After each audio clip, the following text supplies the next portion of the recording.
We are live. You said it's stormy over there? Yeah, it's thunder and lightning and the dog's scared. Oh, She wants to get shit. on my lap. Well, if it gets crazy and we have to call it early, just let me know or whatever. No, it's just windy. It's like very Okay. windy. She's just tripping. Yeah, she's just tripping because there's like a little thunder and lightning out there. She's not used to it. Mm-hmm. Yeah, the weather here today was pretty warm. It was like 95 degrees. I refuse to call it hot if it's not like in the hundreds at this point, So Yeah. we've been having an incredible summer, not very hot at all. We've had like a few days, and there's a couple coming up that's going to be like really hot again. But I feel like last year was kind of fucking brutal, but the year before that was really nice. So it's been like unseasonable, good weather. Can't complain. It's good. But yeah, I went out for my walk today, and it was funny because like, I don't know about you, when you're like walking, do you make eye contact with people like in their cars? In their cars? Yeah, like when they're driving by the opposite direction. No, only if I'm like going across the street to the like crosswalk and they're there at the sign. I just look at them to make sure they're like, hey, you see me? I'm always, as I'm walking, I'm trying to keep good posture, and I'm looking into the drivers as they're coming the opposite direction. Yeah, I guess Adam like says, we walk in different howdy spots. Guys, hope you all are having a good day. What's up, Adam? Hope you're having a good day too. Yeah, I guess we walk in different locations, different environments. Because where I'm at, it's like a lot of residential, a lot of like walking through a downtown, stuff like that. So it's not as much cars, it's just people. See a lot of people. Yeah. Like people drive cars. No shit, really? Not where you live. People are. Hey, not where we got some Florida driver stories today that we have to talk about. There are some motherfuckers driving in Florida crazy. Well, one specific guy who I was reading about, it was fascinating. Was it VKM? What's up? Was it VKM? VKM? Who's that? Vincent Kennedy McMahon. He's in Florida? I don't know, but I saw he got in an auto accident. I didn't know if he was in Florida when it happened. It wasn't VKM. It wasn't Vinnie Mac. It was your boy Nick Hogan. After his dad died? No. Well, it wasn't again. It was before, but I never really looked up until today, like his driving history. Are you familiar with because he had that one crazy one? Yeah, where his friend got hurt and like got brain damage or whatever, and then like Hogan said, "Oh, it's just God's will." What's that? Hogan said it's just God's will. Hogan said it was God's will. They said that the guy's like family were like very negative, like did not help their case. So like we might as well just get into it. We might as well just jump right into the mix of it, You know what? Instead of waiting for 6:30, I'm just gonna go now. Hello, everyone. Welcome to the Instant Leftovers. That's my old podcast name. That was a crazy like lizard brain reaction. Welcome to the New Cool Meat Podcast. I might do another introduction later. Once more people start to file in, but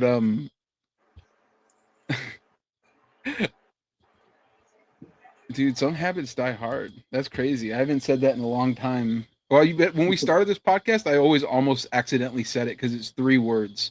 It's the first time I ever heard that. Yeah, my old podcast was called the Instant Leftovers Podcast. This is a New Cool Meat Podcast, but it's not. They're not really similar at all. I guess they're both food related. But anyways, Nick Hogan, when I was listening to this podcast, I listened to Post Wrestling, and they were talking about how Hogan, like they were talking about Hogan's legacy, and one thing that we've been talking about a little bit right before the show started was like the reaction to Hogan's death and how like fascinating it's been, because like Hogan is undeniably one of like the biggest sort of like American iconic figures. Like just like he's like bigger than like a person, you know? He's like Michael Jackson, Michael Jordan, Madonna, like all these like 80s people when there was like a monoculture and the US was at the top of like the like worldwide hegemony. Like when it was like there was no number 2, you know? It was like USA, huge drop off everyone else. And Hogan was one of those people. So like now that he's died, I found it fascinating that there are so many people that are like a little bit older than me, because like we talked about this a little bit last week, but there's like a whole generation of people that are like very protective of their childhood in a weird way. I think we talked about this on the show. Yeah, Probably. Seems like a common thread. They're like very protective of their childhood, and like they get really upset when you try to talk about like not just like the nuance of Hogan's legacy, but like how Hogan was an outright piece of garbage. You know what I mean? Like they get mad about it. It's not just like, you know, oh, it's like oh, that's like your opinion. I have a different. It's like, no, you shouldn't be able to talk like that about this person who was a part of my childhood. And they get mad about that kind of stuff. You know, when I was like real troll baity on like Twitter, that was the easiest thing to do, is just like insult something that people like because they grew up with it. Like Star Wars. I would say something like, oh, Star Wars Episode 1 is the best Star Wars. People would be like, how dare you? You know, like it's an emotional reaction. You know, yeah, it used to get me. It used to get me when you post about Radiohead. That's where it pissed me off. Radiohead is another one. Just anything that was like a little bit older than me that I know that like people from your generation, Pearl Gen Jam. Xers, Pearl Jam. You really fuck with Pearl Jam? That's crazy. I didn't know that. Yeah, I love Pearl Jam, man. I grew up with them. This is actually from a live show, 2018. That's fire. Yeah. I guess the difference for me is like when I grew up with things, like I knew they were cringe in that time, and like it was a very quick reaction of like all the things that you like when you were younger are fucking stupid. Like the world told me that. You know what I mean? Like I like Limp Bizkit. People were like, Limp Bizkit fucking sucks. I'm like, damn, I guess Limp Bizkit sucks. You know what I mean? I didn't even like, I have no sort of like thing from my childhood I'm not protective about at all. So it's like, I mean, I'm not protective of Pearl Jam. I don't care if you shit on them. I don't care. No. Well, how could you? But you know, you're not one of these people like the people that would get mad though. That's the thing. Yeah, I like what I like, and I don't. Somebody else doesn't like it. It doesn't take away from my enjoyment of it. You know? Yeah, I also don't do that sort of rage baiting troll type shit anymore. It's just not that funny to me anymore. You don't do it on Twitter. What's that? You don't do it on Twitter. I don't really do anything on Twitter. No, you just do it in real life. I'm pretty much off Twitter, but I don't do it on Blue Sky either. No, you just do it in real life. To your friends. But no, but you know what it is? Because we were talking to Skinner or something. But I was saying, like, he was saying something was a guilty pleasure. I was like, why is it a guilty pleasure? Like, why isn't it just like an outright pleasure? But that's like another thing that, like, when I was younger, it was like, oh, if this is a thing that I like, maybe I'm a little ashamed of it because it's like not cool. And I realized that, like, sort of living your life going like, what's cool? It's like real lame. It's like real boring. Yeah. You know. That I've been listening to Billy Joel for like 4 days straight after watching that documentary. Is there a new documentary out? Yeah, it's on HBO Max. It's a 2-parter. It's like 4 hours long. Shit. It goes over his like career. I need to watch that. He was a weird little guy when he was a young man. Remember we were talking about we wanted to get into Billy Joel and we listened to some of his music and like the group consensus was like maybe we're not going to get into Billy Joel. Like we were going to get into him like we got into Phil Collins, where we were deep into Phil. But yeah, there was like I think I was on the Billy Joel train. Maybe you're half on it, and then like everyone else was fully off of it. I like some Billy Joel songs, but I'm definitely not like a massive fan or anything. Yeah. No, but so like going back to Hogan, like the reaction has been so interesting because there have been some people who have like posted, and like people are getting mad about the sort of like you say like, oh, Hogan sucks. Like people are upset about that, but there's also been like this sort of general recognition, as long as you're not sort of like a weird, like sort of conservative person, which is like, what would you say is the percentage of the country that is like really bought in with those sort of things? Like conservative people? No, not just conservative people, but like people who are like diehard MAGA, that are like percentage of the country. I mean, it was I like would say probably a 30%, I'm going like 25%. 30. Yeah, I agree with you. Yeah, and I think it's lowering every year or every month. Like it's chipping away at it. Yeah, there's like a number of factors that I think will make that shift. The Epstein thing has been huge, you know. And people Yeah. are like, "Don't talk bad about Epstein. He was a part of my childhood. He trafficked me." Yeah, and that's not to say like they're definitely not the majority, but the reason that they've won these elections is because the Democrats are so shitty at like doing anything. Yeah, So people just don't come out to support the Democrats because why would they? You know, they don't give them anything. So it's like but 30% can win you elections. so like Hogan, he's been like his death really like in the moment we like laughed about it. We were like, "Rest in piss, you suck, whatever."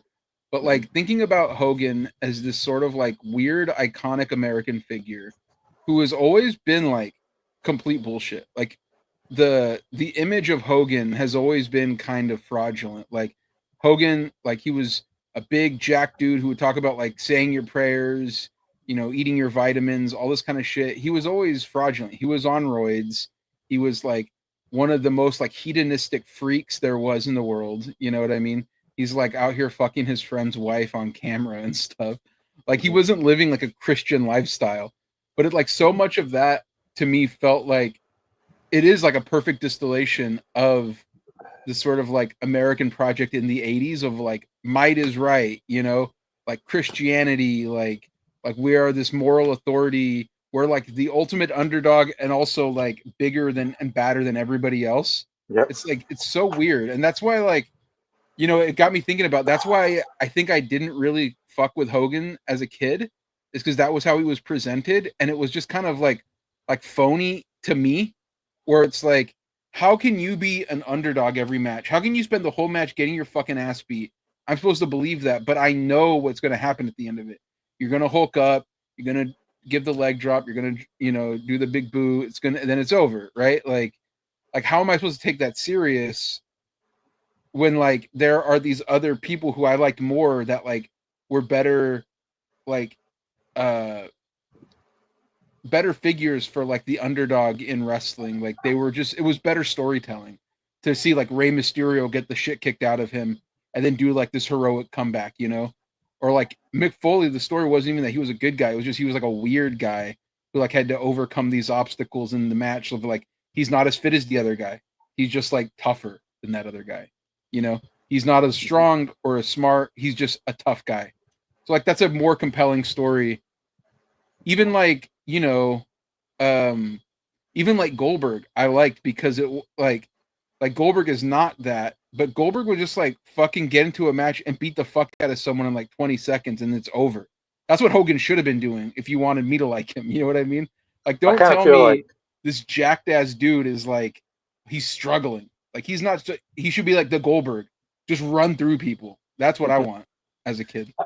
yeah, I felt like his red and yellow Hulkamania phase, like in the beginning when I was a little kid in the '80s. Yeah. You know, it was during Reagan, who was like peak Hulkamania, and I always thought he was corny and just cheesy, and the whole say your prayers and eat your vitamins shit was corny to me. I was a Macho Man kid. I was like, he's badass. He's got Elizabeth by his side. You know, he obviously like hangs out with like hot chicks and stuff, and he's the Macho Man. You know, I don't want to fuck with Hogan. He's like hanging out with little kids and stuff. That's corny. And Mhm.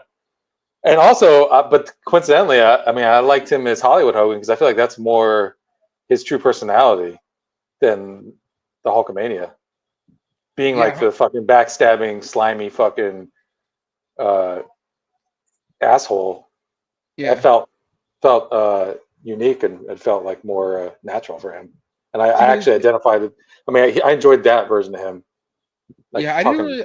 I didn't really like that because he still wasn't doing cool shit in the, you know what I No, mean? I just like Like just having him so, around, you know, like the yeah, idea of yeah, him yeah. in it. Like if he's gonna be in it, like if I have to watch him, like this is what I prefer, you know. Sure. Honestly, I mean, he always sucked. he looked cooler, Yeah, but the story of it is still not that like it's not that interesting to me. Whereas like compare that to like what was going on with like Stone Cold. He's just a badass, you know. oh He's the yeah, antithesis of Hogan, where he's like didn't dress flamboyant, just had like black trunks, black boots, walked out fucking looking cool, beating the shit out of people. It was like a cooler vibe. But like Hogan was always just kind of like lame to me. So, Yeah. but what was fascinating is like when he died, all I posted was like LMAO Hulk Hogan. You know what I mean? And I was like, thanks to Hulk Hogan for not leaving a complicated legacy. He was like a racist, a cheater, like a fucking cornball, like just like all these bad things. But like all of these people retweeted the like or reposted on Blue Sky the LMAO Hogan, and I had all these people in my replies for like days going like yelling at each other about Hulk Hogan. Like saying like conservatives were popping up on Blue Sky, which is like very rare.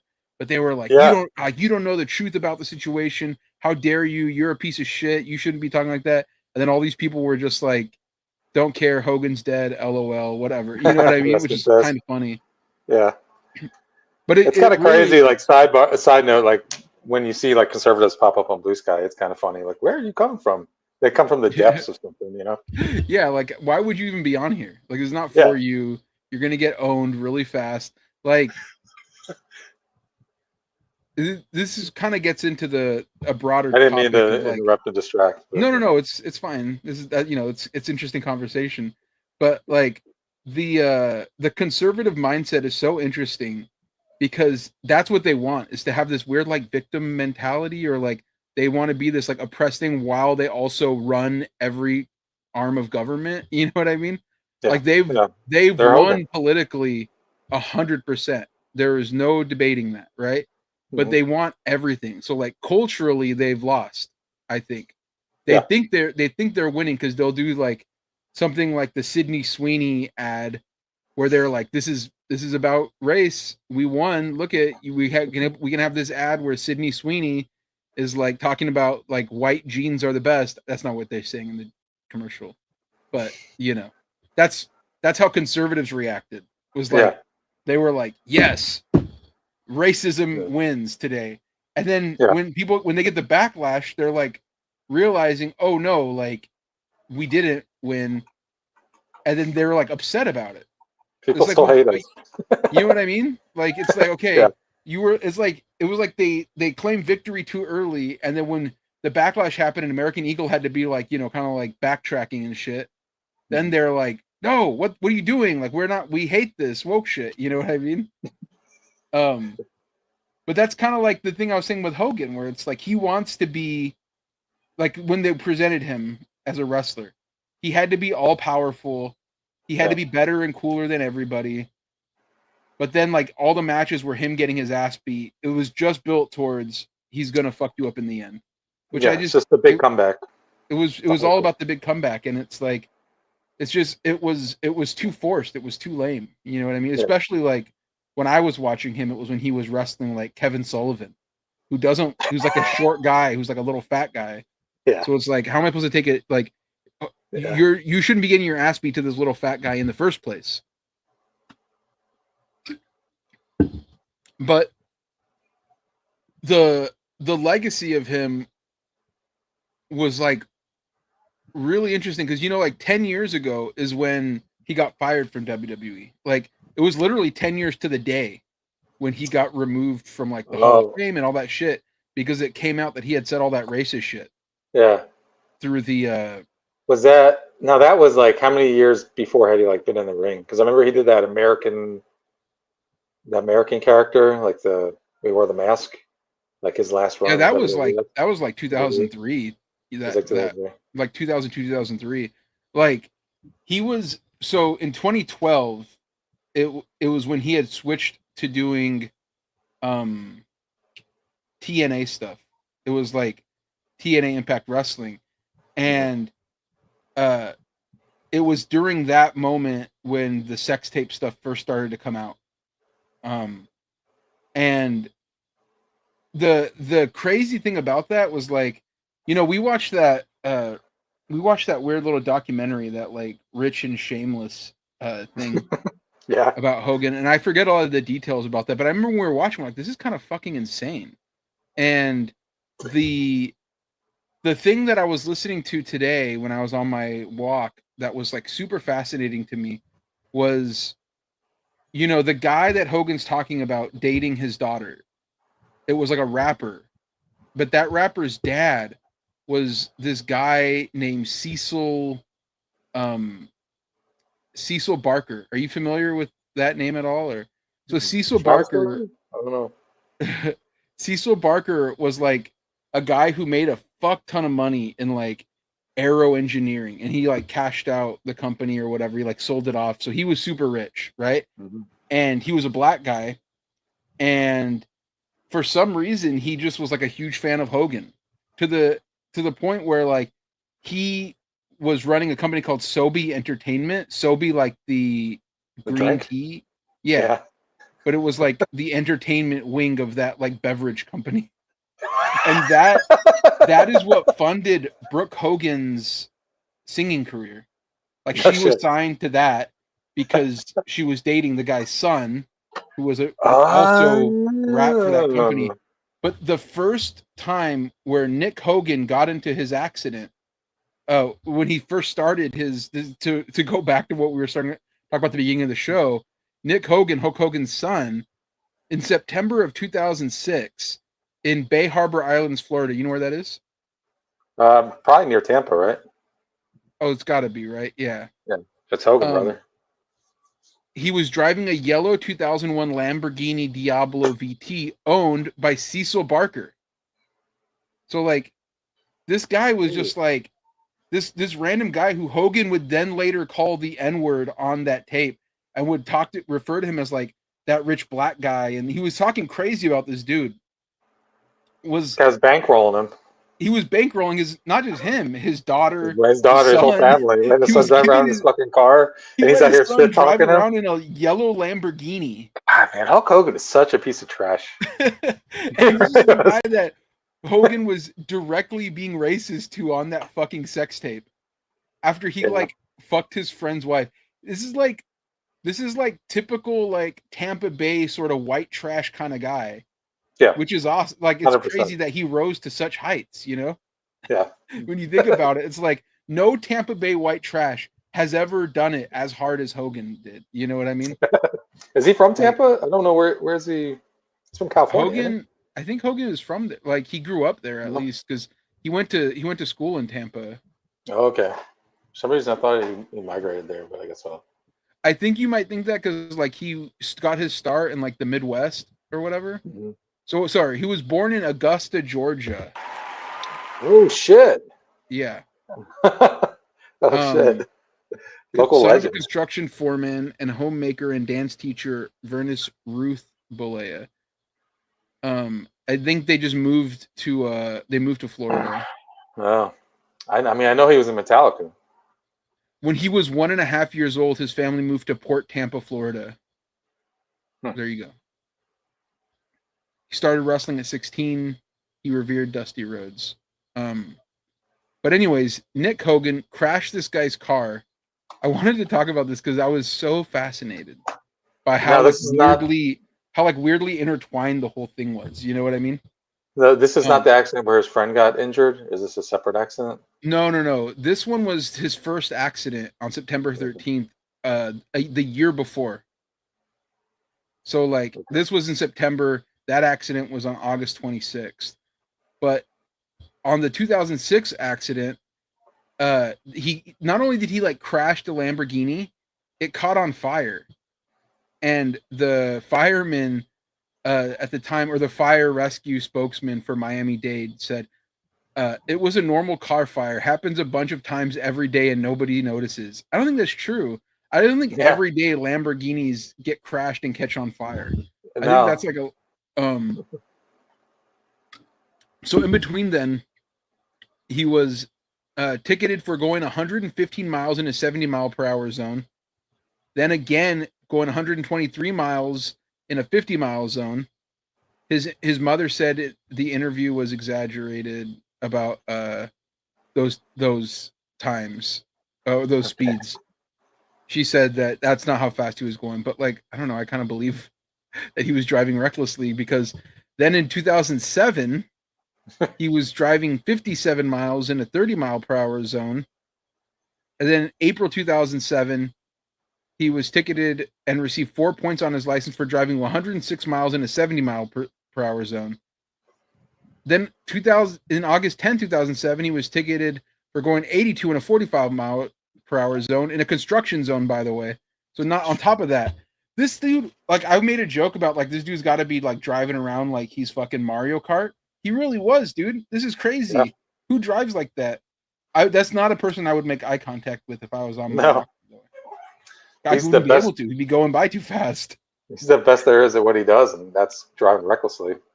So then, in August 26, 2007, this is from Wikipedia, just 16 days after his fourth speeding ticket in 11 months, a 17-year-old Balea was involved in a serious crash in Clearwater, Florida. So Balea and 3 members of the pit crew for his drifting team was using 2 of his... Yeah, he was a car drifter. Like, he thought he was Tokyo like... Drift? He thought he was Tokyo Drift. Jesus Christ. Isn't that wild that, like, I didn't know Hogan's son was like Hogan's son was also such white trash, but he was like a fail son. Like, he should have just became a wrestler. He wouldn't have to be that good at it. You know? No. Apparently, look at Rey Mysterio Jr.'s kid. Oh, go ahead. Well, remember that one guy in the NWO who was Hogan's nephew? What was his name? Horace or Horace Hogan? Horace. It could have been Horace. Disciple. Man. Yeah. I don't know if that guy was really his cousin or nephew or whatever, but probably. That guy was jacked, though, to be fair. So anyways, he was using 2 of his father's cars, a yellow Toyota Supra and a silver Dodge Viper. And they were traveling to a steakhouse when a single crash occurred. That's Tampa as fuck, man. The yellow Supra, which Balea had been driving in the outside lane at a high rate of speed, fishtailed and spun across the road, crashing to a medium strip and a palm tree. Impact immediately destroyed the car. The passenger, 22-year-old John Graziano, by the way, he's 17 at this point. Hogan's son. He was released from care. They were flown to the Bayfront Medical Center in St. Petersburg.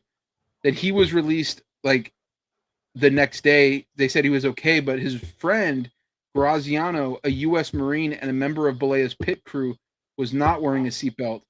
The eye and brain injuries he sustained were expected to leave him in a nursing home for the rest of his life. Jeez. In 2009, he finally returned to his home where he continues to receive full-time care.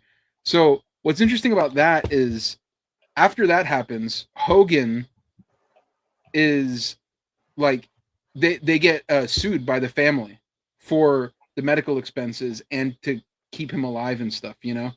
Yeah. Because not only was Nick Hogan driving, he was drunk driving at that point, under the age of 21. And his blood alcohol was like a 0.055 or something.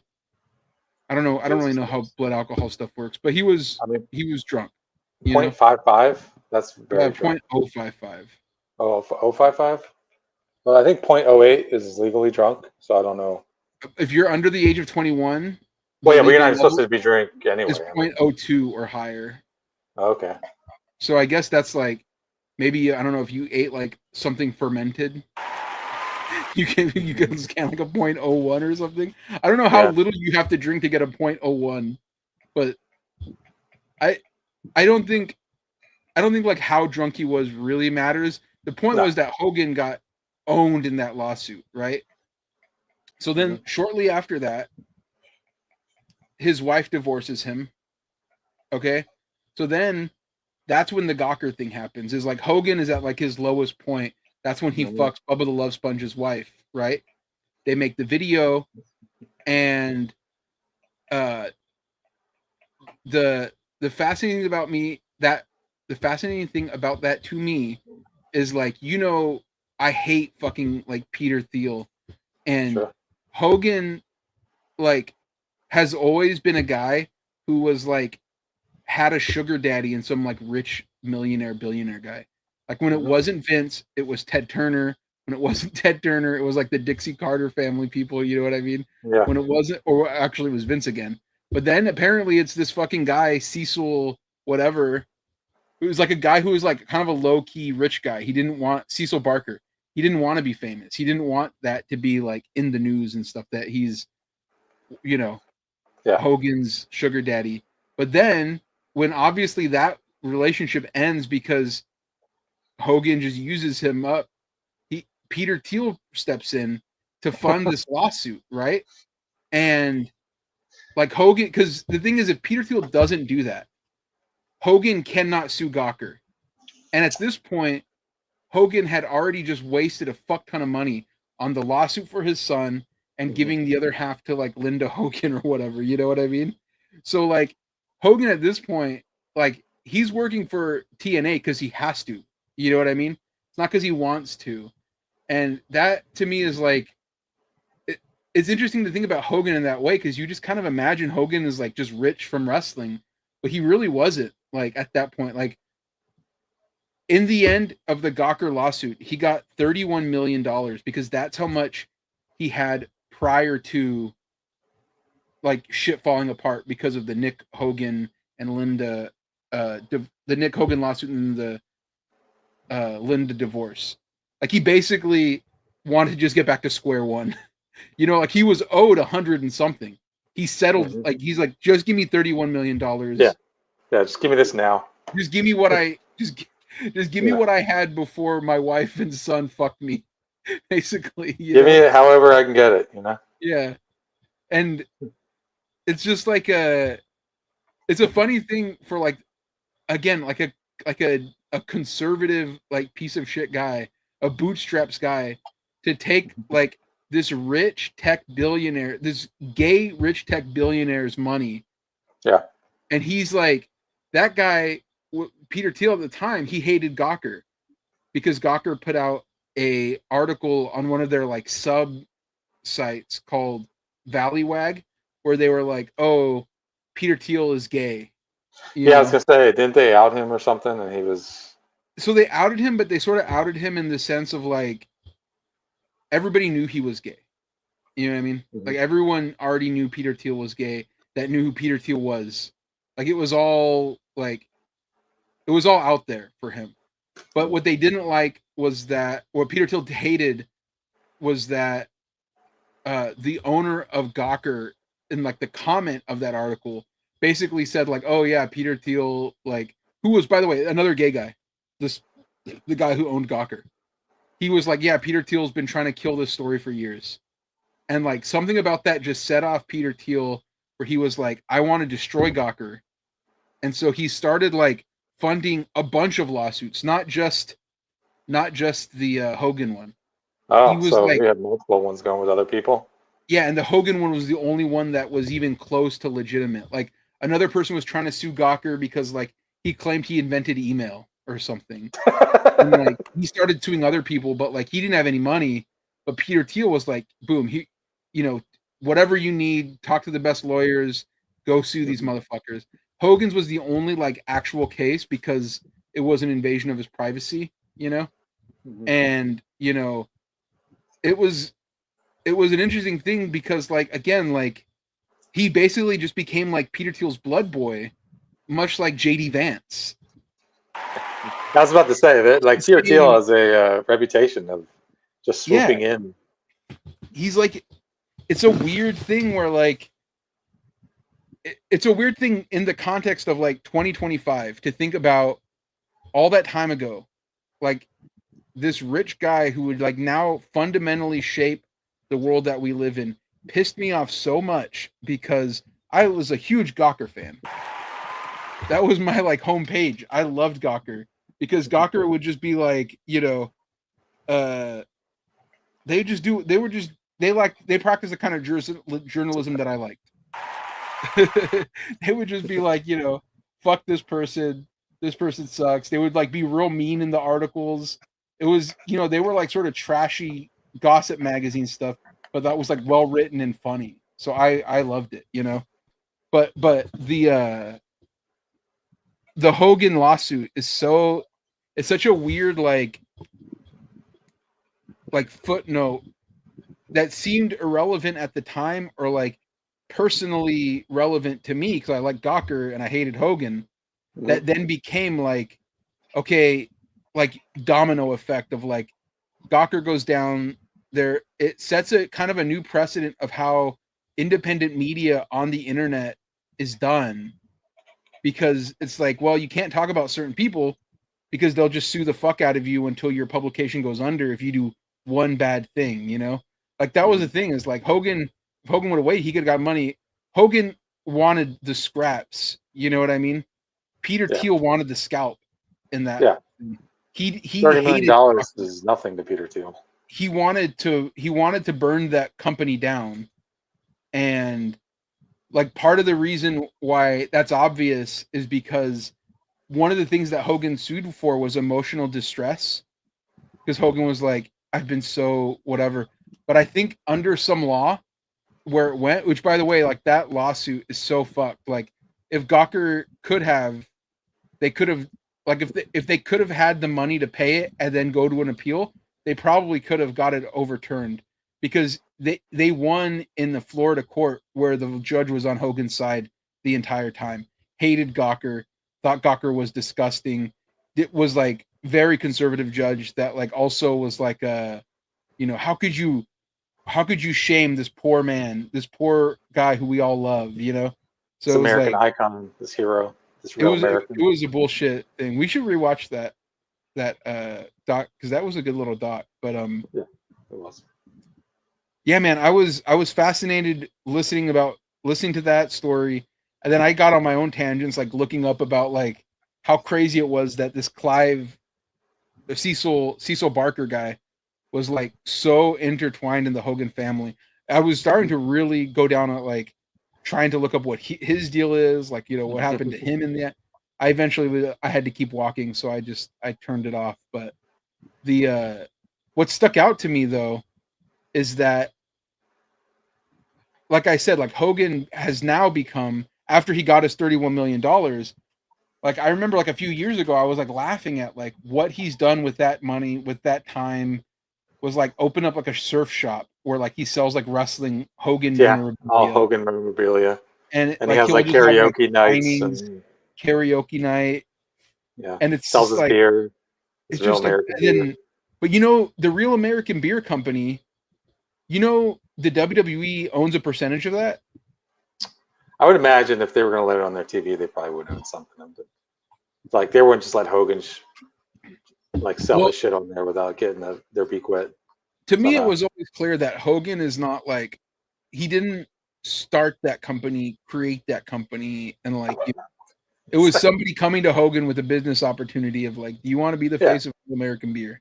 You know, it's a perfect thing, you know, conservative movement, real American, like the song, you know, and then like WWE probably was like, yeah, we'll do it. We want a stake, you know. But we, you know, it was funny because like, again, the first thing that we talked about when we did the show was the like, I can't think of the words, like the bifurcation, something like that, of like the audience of UFC versus WWE. Mm-hmm. And UFC, Hogan came out, they loved him. WWE came out, he got booed, you know? Yeah, they're all Disney adults. Because they're all Disney adults. And like, the only thing that those Disney adults, I think, is like, they booed him when he was alive because he was like a scumbag, piece of shit, racist. But then when he died, their reaction to it was what I talked about. It was very protective. And it was like, it was an interesting psychological thing to see all these people that were like a month ago booing the fuck out of Hogan. Well, now it was like 6 months ago. But if Hogan would have came back anytime, then he would have got booed because it would have been part of the, like, you know, it would have been part of the thing we do when we see Hogan. We boo Hogan. Yeah. You know? Yeah. It's part of the meme. Yeah. But after he died, they were chanting for Hogan. They're playing these like video montages of all these Hogan memories where Hogan's like posing with Triple H and he's like, you know, pointing with The Rock, and they're like, you know, it's like, do you remember all these people we love? and Hogan, like don't we all? And they had like the 10 bell salute, like for all 3 shows, and they had our boy Pepsi Phil CM Punk front and center, a guy who also shit talked Hogan at every opportunity before that. He did 6 months earlier. He said he was going to throw him out of the Royal Rumble and kill Hulkamania forever. I feel like what really we learned from that is there is no bigger Disney adult than CM Punk. He's DA Punk at this point, bro.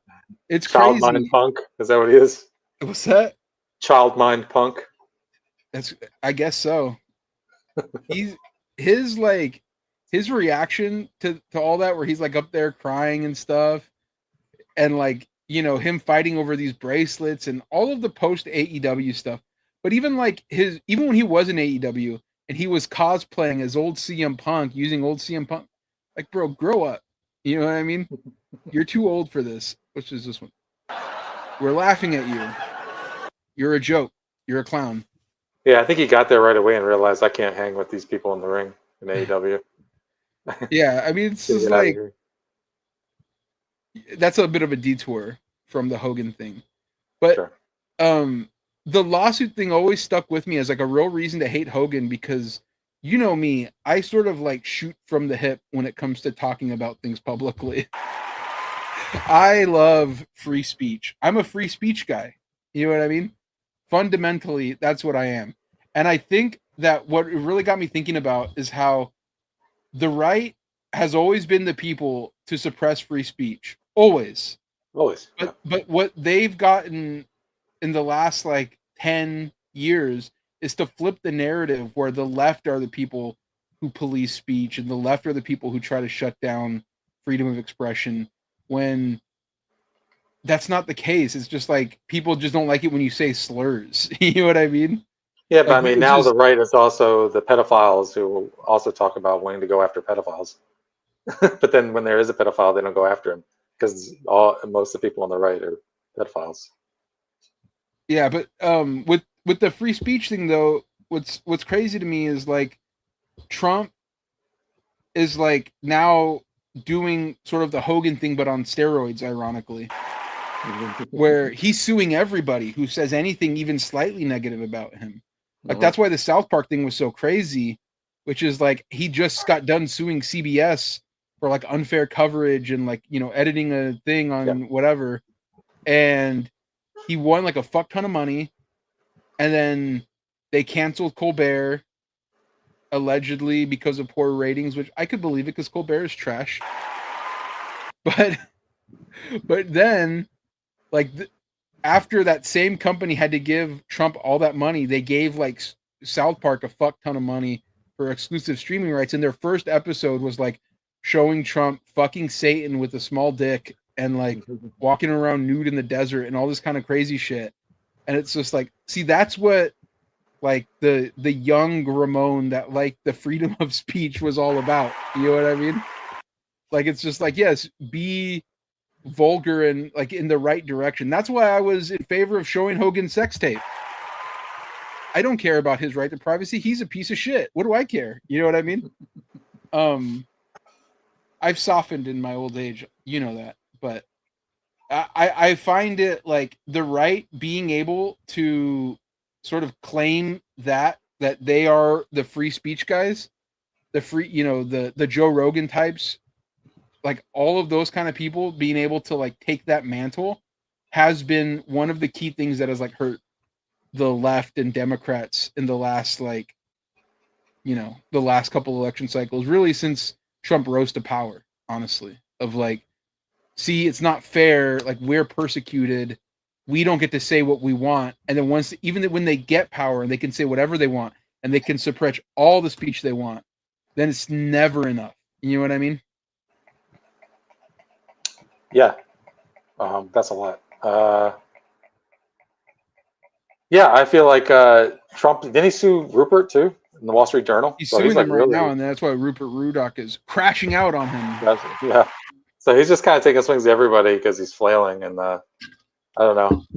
It worked for him in the past, but I don't know. It doesn't seem like it's going to work for him now. Because also, like, he's clearly on his way out the door as far as life goes.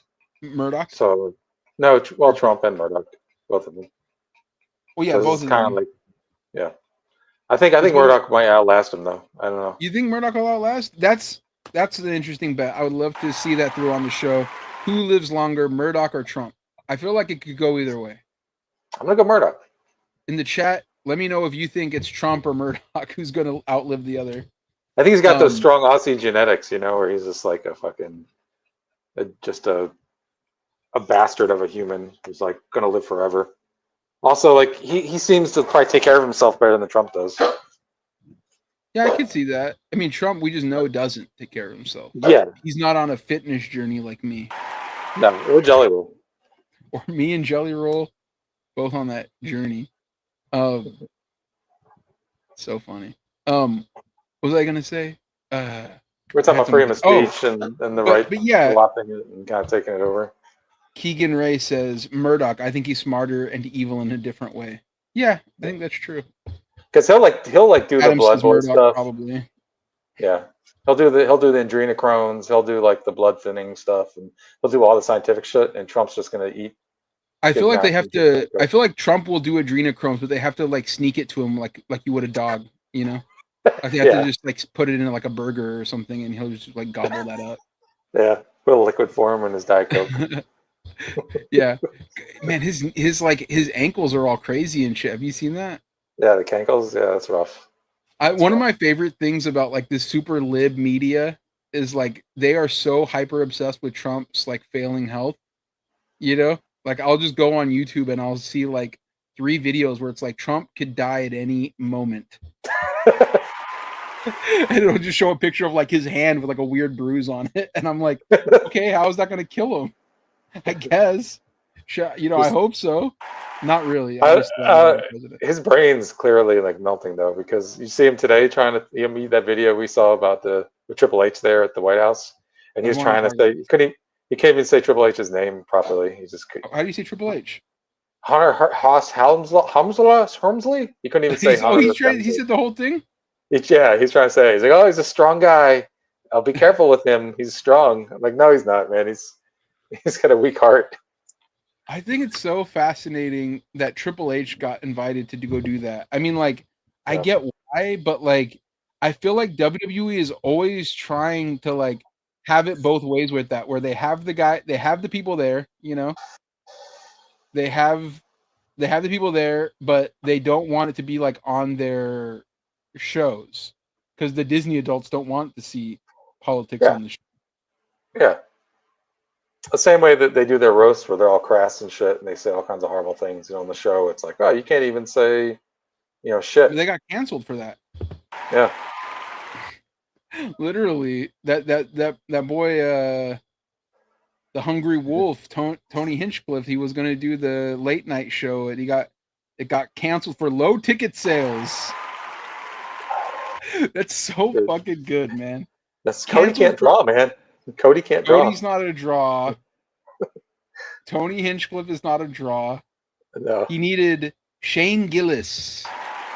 It would have helped them for sure. Yeah. An actual comedian who's funny. But yeah, that's like another class. Like that's WWE. We talked about this again, like the first episode. WWE desperately wants their audience to be the UFC audience because it would just make their lives easier because they wouldn't have to care about any kind of like fair pay because UFC fans do not give a fuck about like their favorites getting paid any kind of money. They would prefer they not, Yeah. They don't care about the quality of the product. UFC fans are like, they'll eat up literally whatever slop the UFC puts out there. The thing about the UFC is like their biggest star is Dana White. And that's what's so funny is like Triple H desperately wants to be Dana White. Oh my God.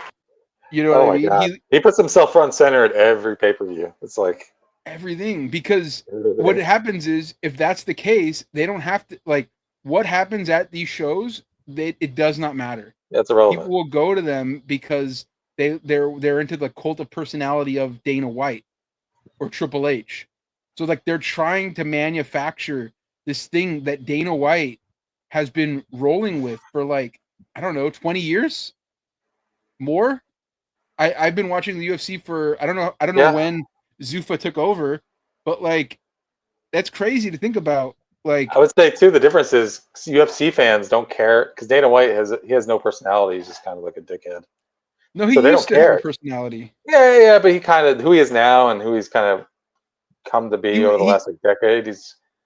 he used to be a guy who was like obsessed with the UFC, who could like, you know, who had like a genuine passion for it and would like get really mad at people who didn't see the vision. But like media people, they were all like part of his inner circle. So like the UFC media thing, like the UFC media sphere back when I used to like it a lot more, it was like all those people kind of like had a personal connection with Dana White. But then at some point it flipped where like Dana just wanted sycophants, which is what the WWE wants too. Like they Well, just want people to come to the shows and be like, "I have a question. Why are you guys so awesome?" You know what I mean? I guess my point is that like the WWE fans want to be entertained. So if you want to be Dana White, you got to entertain them. You can't. Dana White can just go out there and show his egghead, and they're like, "Oh, Dana White's here," and they'll still check it out. But Right. like WWE fans, if they want you to be entertaining, you can't just show up and be like, "Oh, because like if you watch how people like WWE fans online react to that stuff, like yeah, the hardcore like trolls will never sway from WWE rocks, but like the actual ones with the working brain, they hate it and they hate Triple H and they hate his booking, and they hate everything about it. So it's like, Triple H, he might have less charisma than Dana White actually, if I think about it. Yeah. I mean, the difference is Dana White has something that he can give people that like WWE can't, which is like the actual promise of like real violence. You Yeah, know what I yeah, mean? the human Like cockfight. what Triple H is selling is a story. Dana White used to sell a story and the violence. That's what made it so Yeah, special. It was the best of both worlds, right? yeah, That's also why I love AEW. because you get the You best of know, both worlds story and violence. and violence. Yeah, yeah, yeah. WWE, the product is so safe, and the storylines are so boring that you get neither. And so, like the what Triple H has to go sell people is, yeah, you're right, himself and the vision of himself. That's why they're doing this new reality show about Triple H. That's Go- You why. know, uh, Ironically, as you say this, I'm watching a bloodbath where Kyle Fletcher just beat Dustin Rhodes for Oh, you're the spoiling it for me, bro. Hold on. but That's it was a crazy. street fight and they're a bloody mess and there's blood all over the place. Can't Shout believe you out just Kyle spoiled Fletcher. that. Congrats. So, so Triple H going to the White House to be the like part of this new, like I read an article about what he was doing there, and it was like him, Harrison Butker from the Kansas City Chiefs, and like a random ass golfer, a random ass tennis player, like not even like real like big time athletes, and Triple H. Like that's crazy to me. Was Tua not there? Why did his name get brought up? Because he's like part of this. He's part of their little uh, the board or He's whatever. in. Oh, so he's on the board. He just wasn't there today because he's at Yeah, training he camp. was. Yeah, yeah. How This does that? kid's How do you feel locked in. about that? How do you feel about him truly joining the Floridian elites? I mean, how do I feel? I feel like he needs to stay on the field. We'll talk about Tua when we You get to the get in tier the list. lab. That's how I feel. Brock Purdy's Yeah. out here having children. Get in the lab. Well, I know. The good thing is I see Tua is in the lab, so I see the training camp footage. I hear the reports. He's looking good. So He could say it's all the head injuries. yeah, he has an excuse. Exactly. Imagine being told like, listen, I want some of the most CTE ridden individuals that we could find to dictate public health. Yeah, the most brain melted motherfuckers we could find. It's like we've only found people whose heads have been shaken like martini glasses or not glasses. The thing, what do you shake Shakers, it? A yeah. shaker in? The You know what I shaker, mean? yeah. Yeah, that's it. We found people whose brains are like that, whose Shaken, not brains stirred. are like Slurpee machines. And these are this is the brain trust that we are putting together to determine how young people should like do PE classes from now on. Yeah. Because that's what it is, right? Like that's Yeah, what I mean, they had this shit when I was a kid. It was Ronald Reagan did of his. course. I got the presidential fitness award the first year they had. I was so excited. I was proud of myself. Here's how bullshit it was. I got it. I didn't even try. But now they're like, oh no, now it's gonna be legit because Triple H is there. What? It's gonna be like Tough Enough. It's gonna be. It's so. Imagine you're in PE and like a video comes on and it's Tua Tagovailoa talk a lot of bullshit about how you need to run laps. What the fuck? That fool's head is like a damn dodgeball. Man. That's crazy. Brock isn't on the council, is he? You're just mad Nick Bosa ain't on it. You know Nick Bosa's upset. You know Bosa is pissed. And you know what? I want him to lock in. Bosa, he might be prove on yourself. Yeah, he might be on it. How can we find out the full list? What is this called? Fuck if I know. Donald Trump Fitness Brain Trust. Yeah. They announced it today. I want to know the full list. Presidential fitness to return through Trump executive order. What I wonder is, they're bringing back fitness. Are they bringing back like good diets? Are they going to do like Michelle Obama type nanny state, eat vegetables type shit? Or is it only... It's going to be... the fitness fest was canceled under Obama. Carnivore diet or something. That's what it's going to be. All school lunches are going to be... all school lunches are going to be paleo from now on. Jesus Christ.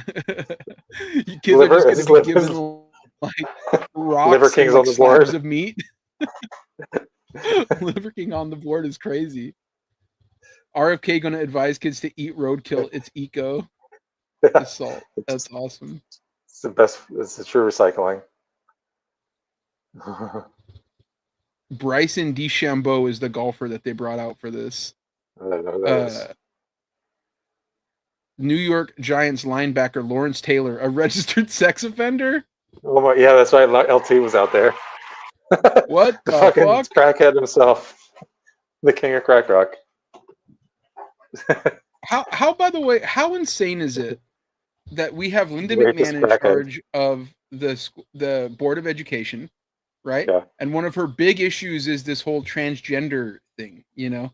Whatever's going on with the transgender people, I'm saying leave them be. Let them do whatever they want.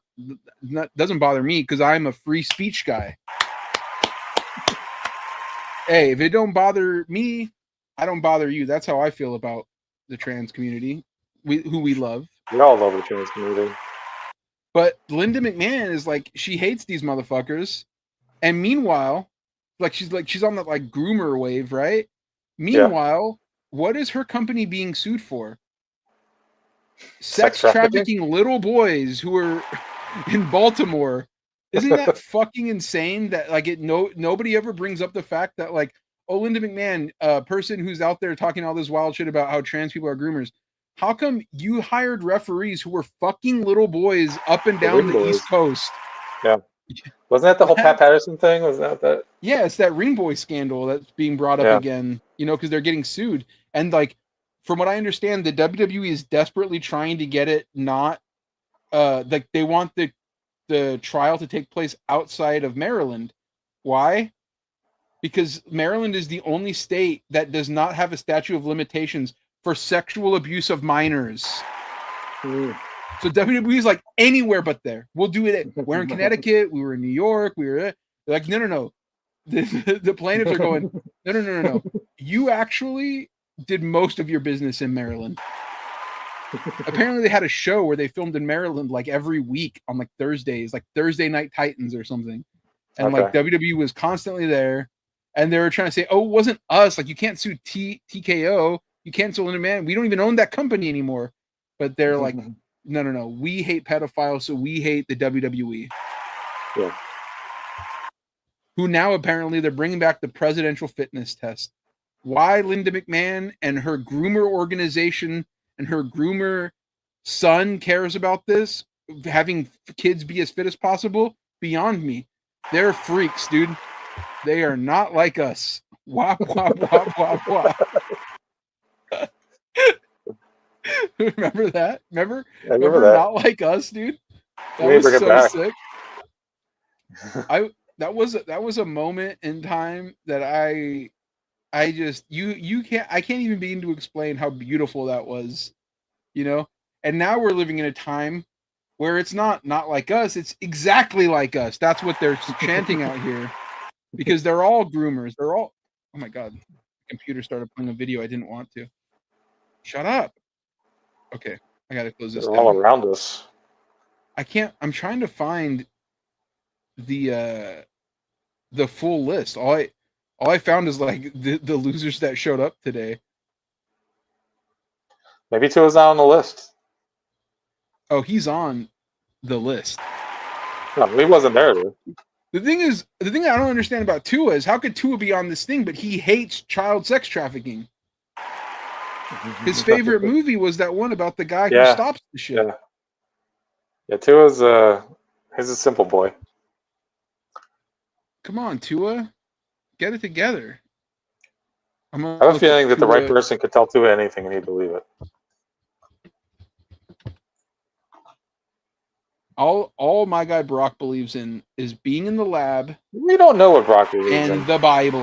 We're not sure what Brock believes in, so let's not make any proclamations. Listen, if he came out as being super, super conservative, I wouldn't be surprised. But here's the thing. I don't have any proof to say he is those things. Because he's smart enough to keep his CTE brain to himself. Just to shut up and dribble. You're telling him. He's not over here doing TED Talks. You know what I mean? Yeah. Boy. I'm finding all this stuff about how Trump mispronounced his name, but I can't find anything about like all the other people on the list. I want to know every athlete on that list. I bet Kirk Cousins is on that list. The Bosa's,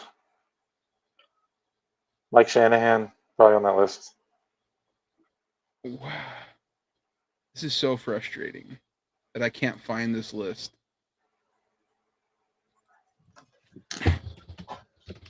Dude, imagine the conversation between Trump and Tua. It must have been so fucking funny. Like he personally calls him up and like he's talking to Tua about like all the best brunch spots in Miami or whatever the fuck Trump gets up to. Talk about the McDonald's menu to Tua. Can't find it. Well, you know what? I'm gonna track down this list later. In the meantime, you want to do some other stories? Yeah. Okay, I have two stories for you, similar to last time. There are two paths that we are going to take here. Okay? We have animal path or divorce path. There are two things on my mind this week: animals and divorce. Which road do we go down first? Let's go divorce. Or we could do your Tony's Tears. I'm down for whatever. Let's do Tony's Tears first, and then we'll go divorce. Okay, so I'm going to pull up. So I need the audience to know I have not looked at this. In fact, Tony sent it to me, and all I saw were the Eagles placement. So I'm going to see this now for the first time. I'm trying not to pay attention to it. And as we go, I'll explain like what the tier list, like what the tier means to me, and then then we can go into each team briefly or not, whatever. Keegan asks, is there a song of the summer this year? I'm assuming this is about how Not Like Us was the song of the summer last year. Is there? You know what? There is. 1964 by Jessie Murph. Our girl Jessie Murph has the song of the summer with 1964. Look it up if you haven't heard of the song. It's absolutely incredible. It's talking about 1964 basically... or 1965? I think it might be 1965. I thought it was 1964. Whatever year it is, the Jessie Murph song, 1960 whatever.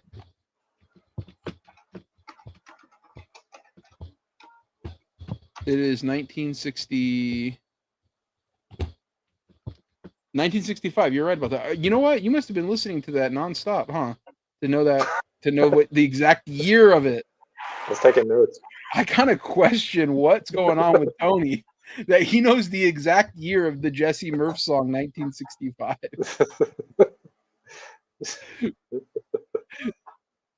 For context, Jesse Murph is our favorite singer in the world.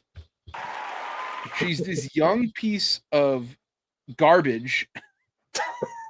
It's the only way to put it. She's human filth. She's like a fungus that like grew off of somebody's toenail that then just grew up, like it was like a person spawned out of it, you know? Like like when you cut off half of a worm, like there'll be two worms. Like they did that with somebody's like toe fungus and it like grew into Jessie Murph.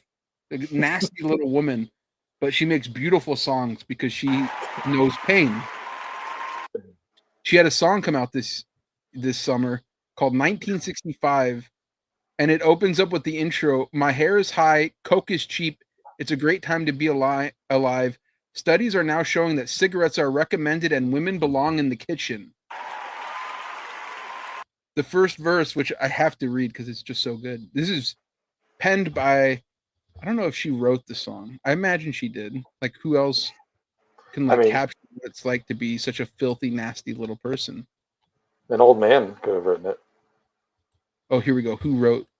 It was written by Jesse Murph, somebody named VYNK, Steve Roosh, and Laura Veltz. When I read these lyrics to you, I need you to remember 4 people wrote this song. So she says, we'd go to church on a Sunday, wake up on Monday. That's how most people wake up on Monday. Anyway, you'd go to work and I'd stay at home and sing and do fun things. I might get a little slap, but you wouldn't hit me on Snapchat. Crazy. Don't fucking text me at 2 a.m. saying, where you at? Boy, fuck you. You'd handwrite me letters when you went away. You'd make me feel better. You'd know what to say. And maybe you'd still be a hoe, but if you cheated, hell, I wouldn't know. Then she continues, I want you to love me like it's 1965. I think I would give up a few rights if you would just love me like it's 1965. Insane. The next verse says, you'd show up at the door with flowers and ask me, what am I doing at an hour 3:30? We'd go to diners and movies and such, things that people can't do in 2025. Why? There's no movies and diners. Everything's too expensive. You go to a diner now, I was shocked to find out to get a simple chicken sandwich and fries from Denny's, it was going to be $16. That used to be like an $8 meal. That was an $8 meal back in the day. It used to be $8. Yeah. They doubled in price. I ain't eat no $20 omelet. Like what is this? It's absurd what Trump has done to it's really crazy. The diner industry. Cool. Can't go to the movies because they don't play anything good anymore. They only have Superman, which is soy.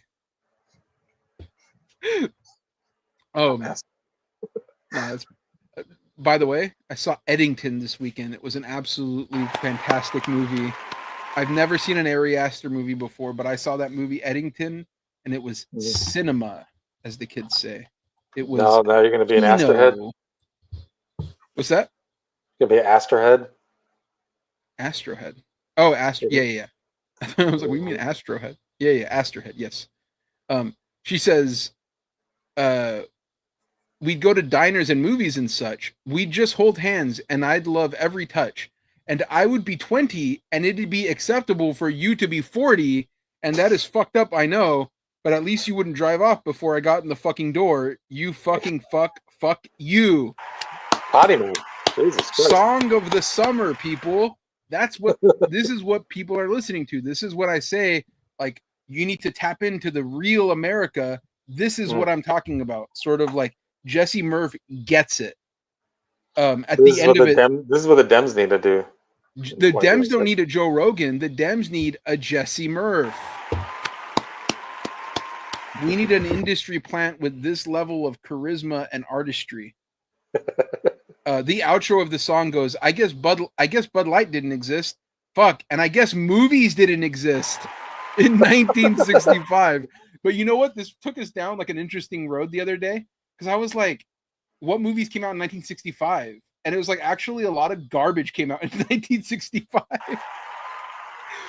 Jesse Murph may have like actually stumbled on like a good take, which is like there were no good movies that year in 1965 specifically. 1965 was a bad year for film. That was like from the mouths of babes, you know, comes like wisdom or whatever the fuck. Mm-hmm. She says maybe they did. I'm not sure about that timeline, but I'm sure. Sure, movies existed in 1965. There's no way of knowing this. Did they have football in 1965? But I'm sure about You Are Mine and I Am Yours, and I'd have 9 daughters, and Dirty Dancing wasn't a thing yet, and I love that movie. Fuck. But oh, whoa, we'd read a lot of books. No, listen, here's I don't think they would. I don't think they would. Jesse Murph, I don't think there's an infinite number. You know, if you subscribe to like the sort of the string theory, there's an infinite number of universes, and I've went to every single one of them, and I've looked in every single one to see if there's any one where Jesse Murph has read a book, and she has not. No, never happened. In every dimension, on every wavelength, Jesse Murph is an illiterate dumbass who we love. So Jesse Murph, 1965. Song of the Summer. Yeah, that live performance that we watched, scintillating. She performed this live on the Jimmy Fallon show. Check it out if you can, if you have the moment. Worth it. I would love to stream it, but unfortunately, Jimmy Fallon would sue me into oblivion just like Gawker. And I don't want to go down that path, you know. But wait, real quick, my point about that was like all these people are litigious freaks all over the map on the right. You know what I mean? They all are suppressing free speech through legal means. You know, you got Brendan Schaub, Joe Rogan. They both sued like YouTubers that made like bad like videos that were critical of them. Ethan Klein, the fucking freak, is doing the same thing. The worst of them all. Absolute lunatic. They're basically like on that Hogan wavelength, you know. Yeah. And I hope they suffer the same fate. You know what? You know what they all have in common? No talent, bums. You said it. So anyways, that Jesse Murph song was a song of the summer. Now we're getting to Tony's tears, the tears of the summer. Tears of the summer. Yeah. These are the tears the dolphins make me cry. Salt says, who is Ethan suing? Oh my God. He is suing Frogan, Denims, and Caseytron. These are 3 streamers with like very small audiences on Twitch. And he's suing them for copyright infringement because they reacted to his video, which he was begging the internet to react to. And he was also trying to sue, or he might sue, this guy named Noah Samson for defamation for saying that Ethan supports a genocide, which he does. And he's also trying to sue all of Reddit because they're mean to him. And he's also was threatening to sue Sean the Black, another Twitch streamer who was critical of him. He's just a litigious guy who has nothing going on. No talent, fucking loser. Hope he suffers. And you know what? You look at the guy, I think he is suffering. I think I'm kind of getting what I want. I just wish he wouldn't try to bring down cool people with him. He sounds pained. He was talking about yesterday, I saw a clip of him talking on his show about how he was cutting a soft carrot and he accidentally like jammed his the carrot in the thumb, like sort of like in his head, like those like you know those like bamboo spheres that prisoners of war got, where they like he was acting like that's what happened to him, and he was saying that it might be infected. It looked like a normal thumb. There was no bruising on it. It looked perfectly fine, but he's such a soft motherfucker that he had a carrot cutting accident. And he got taken out by a soft carrot. Yeah, he was saying that it was like he might get sepsis. And he was spent the entire show dipping his thumb into a glass of ice And at first, it was into a glass of soda that he kept drinking out of, and he kept licking his thumb, his apparently diseased thumb. It was one of the most revolting things I've ever seen. It was like, how is this man so soft and so gross? Anyways, that man's in full-on lolcow territory. So here's Tony's tier. I want to look at this. Speaking of lolcows, you got the bottom just end the season. We got the Jets, the Browns. I'll go over it. Okay. So we got Super Bowl or bust. Super Bowl or bust is these are teams that No, you should go from bottom to top. You don't I'm going to explain what the tiers mean. Yeah, you still go bottom to top. All right. Okay, fine, you know what? Do top to bottom. Do top to bottom. I want to hear it. I was just going to explain the tiers first and then get into the teams in each tier. Super Bowl or bust are teams that have to make the Super Bowl. They don't have to necessarily win it, but they have to win the Super Bowl. I could see it are teams where I could see it either a conference title game run or a Super Bowl appearance run, or maybe even the Super Bowl win under the right circumstances. Boom or bust is self-explanatory. High ceiling, low floor is usually predicated on the quarterback. A year away, you're a year away. And a year away could be you're 4 years away or you're 2 years away. You're just not ready yet. Mm-hmm. I don't see it. It's self-explanatory. I don't see it. Under no circumstances do I see it. And just end the season is just end the season. It's over before it even starts. You don't think any of these teams at the bottom have any chance? No chance. So so I'm looking at the tier list, and I'm gonna prod you for why people are in certain spots. Yeah. First of all, I have to start with my team. I see that they're on I could see it. I think, like, I don't see the difference between boom or bust, and I guess I don't see the difference between that sort of tier thing. Yeah, I can explain it to you. And I would also probably put the Seahawks down at a year away. No, I would disagree. I don't think they're going to be that good. I would say the Seahawks are boom or bust purely because Sam Darnold. Like, if Sam Darnold can play at the same level he played last year, I could see it. You know, I could. Yeah, they're just, to me, they're like rebuilding. So no, they are and they aren't. I mean, they've definitely retooled, but they still have talent. Their defense is still talented, and so I don't know. But they're boom or bust. Like with Sam Darnold, he could be Sam Darnold that he always was, and they would be one of the worst teams in the league, I think. Now, does this go left to right? Yeah, I kind of put them left to right to like who I think I could see it. Like for example, you think the Saints are the dirt worst team in the NFL? Yeah, they're the worst. I'm sorry to Gavin Guidry, my boy. I would say the Niners, like the difference. I can't believe he's saying these horrible things. The difference between I could see it and boom or bust is like when I could see it, meaning like, hey, I've seen the Niners do it before, and I could see them doing it again. Like the same with Washington, they were just there, and then the Rams, obviously, is the boom or bust. Like you could tell me the Dolphins, if Tua got hurt and missed like the season, they could be 5-12, or if he plays all 17 games, they could win 11 or 12 games. And have a run in the playoffs, either way. And same with like the Vikings, because JJ McCarthy looks horrible in training camp. So if he's bad, they might be really shitty just because he's so bad. Or if he can be just at least competent, because they have so much talent around him, they could actually like make a run. So here's my thing about like going into the NFL season, and I think every year there's like at least a few really compelling stories that are like, what sort of is going to drive my interest in the season, right? And so like when I look at this, I see a lot of it sort of like they're like common stories. They repeat every year, but it's like which team is going to be the team that's going to make the leap? So like the year away teams. By the way, the Patriots a year away. Well, here's the thing about the Patriots. So, like, I almost put them on, like, just in the season. But everyone, well, I mean, everyone, because I consume football podcasts during the day when I'm running my errands. I'll listen to that stuff.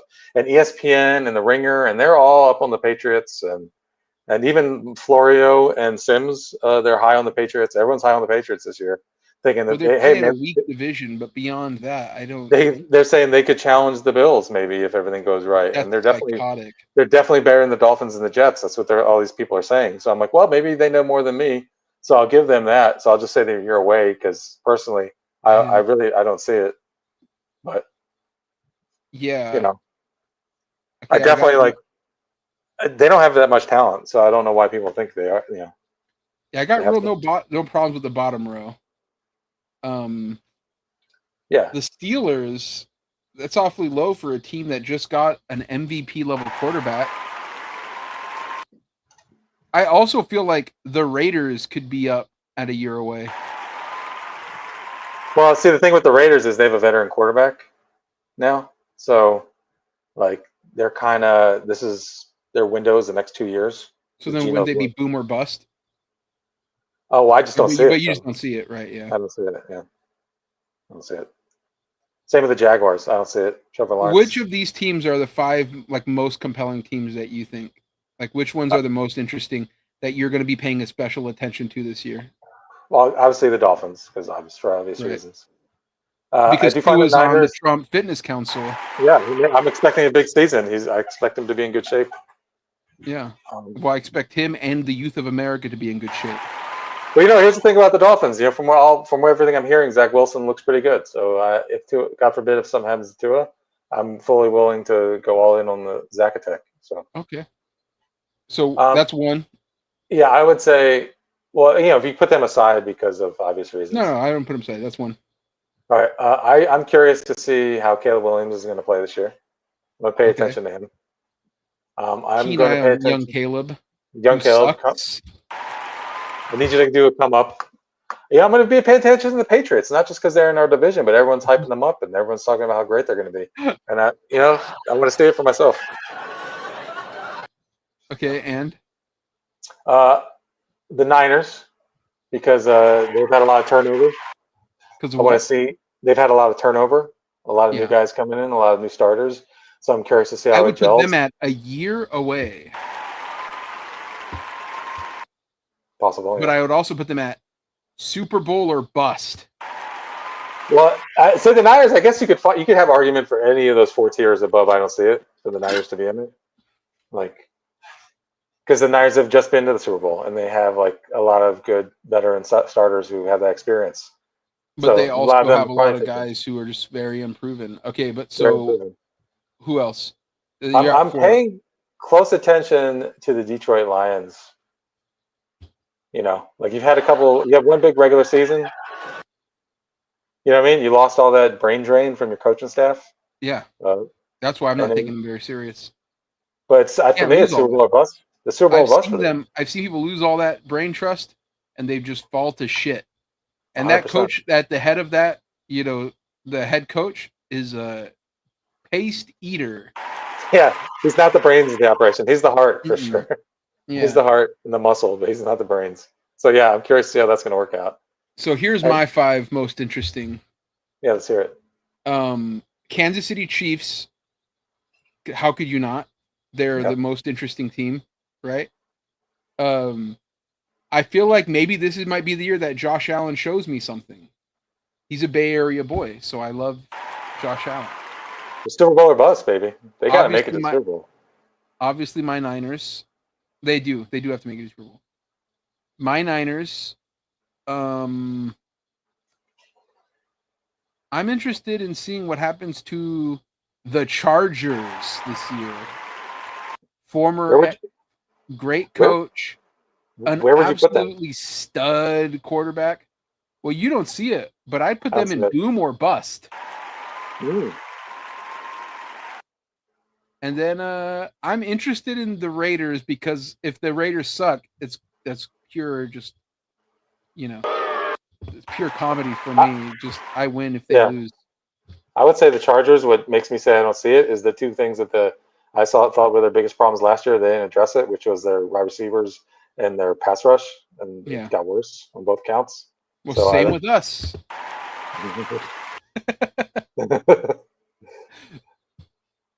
and I don't think their quarterback's elite. Unlike you, I'm not believing Herbert.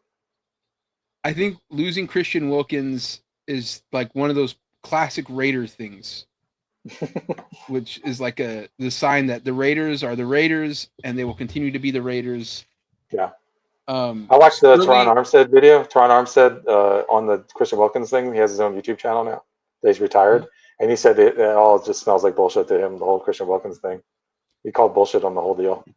Well, there's like, what does that mean though? Like he's like the whole like kissing the head thing being the that's what Florio said too. Florio don't believe that the kiss in the head was real.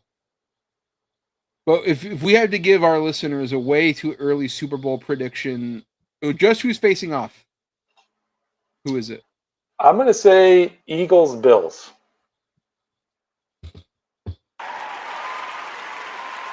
I like that. I'm going to go Eagles Bills. We're united. Oh, wow. New cool meet. Yup. I believe in Eagles it. Eagles are going to win it though. The back real winners are the fans, baby. Well, you know what? Congrats to our boy Tyler, boss. He's going to finally see his team lose in the Super Bowl. Yeah, it'll be like the 90s all over again for him. No, I really think that the Eagles they're a Saquon Barkley injury away from total ruin. I mean, yeah. I've seen it happen before with my team, and I wish that on others. Fuck Philly, dude. They cheered when Brock went down. I hope they suffer too. Well, that's your karma, not mine. I'm not wishing that on. My team has bad enough karma as it is. The whole stadium's cursed. So, you know what? I'm sort of doing a U-turn on the whole Kansas City Chief thing. I used to hate them because they beat my team twice, right? They got blown out so badly. They were so humiliated that they're kind of like a Hulk Hogan type underdog figure. You know what I mean? They are basically the Hulk Hogan of football. Oh, because they're racist and fucking bigots too. They're racist. They're bigots. They're with the Trump administration. They have DUIs and the fucking. They have DUIs, CTE. They got all of the fail sons getting in car accidents, injuring people. They're the Hulk Hogan of the They really are. Yeah, the real American. They're America's team. Hot take, good take. Good take, hot take. Yep. They've supplanted the Cowboys as America's team. I gotta say, we haven't talked about the Cowboys. I don't see it, Dallas. I'm sorry to tell you. No, Dallas, come on. That's it. I want to say no other non-comics podcast is giving this kind of NFL analysis and comparing the Kansas City Chiefs to Hulk Hogan. You can only find that here. Tell your friends.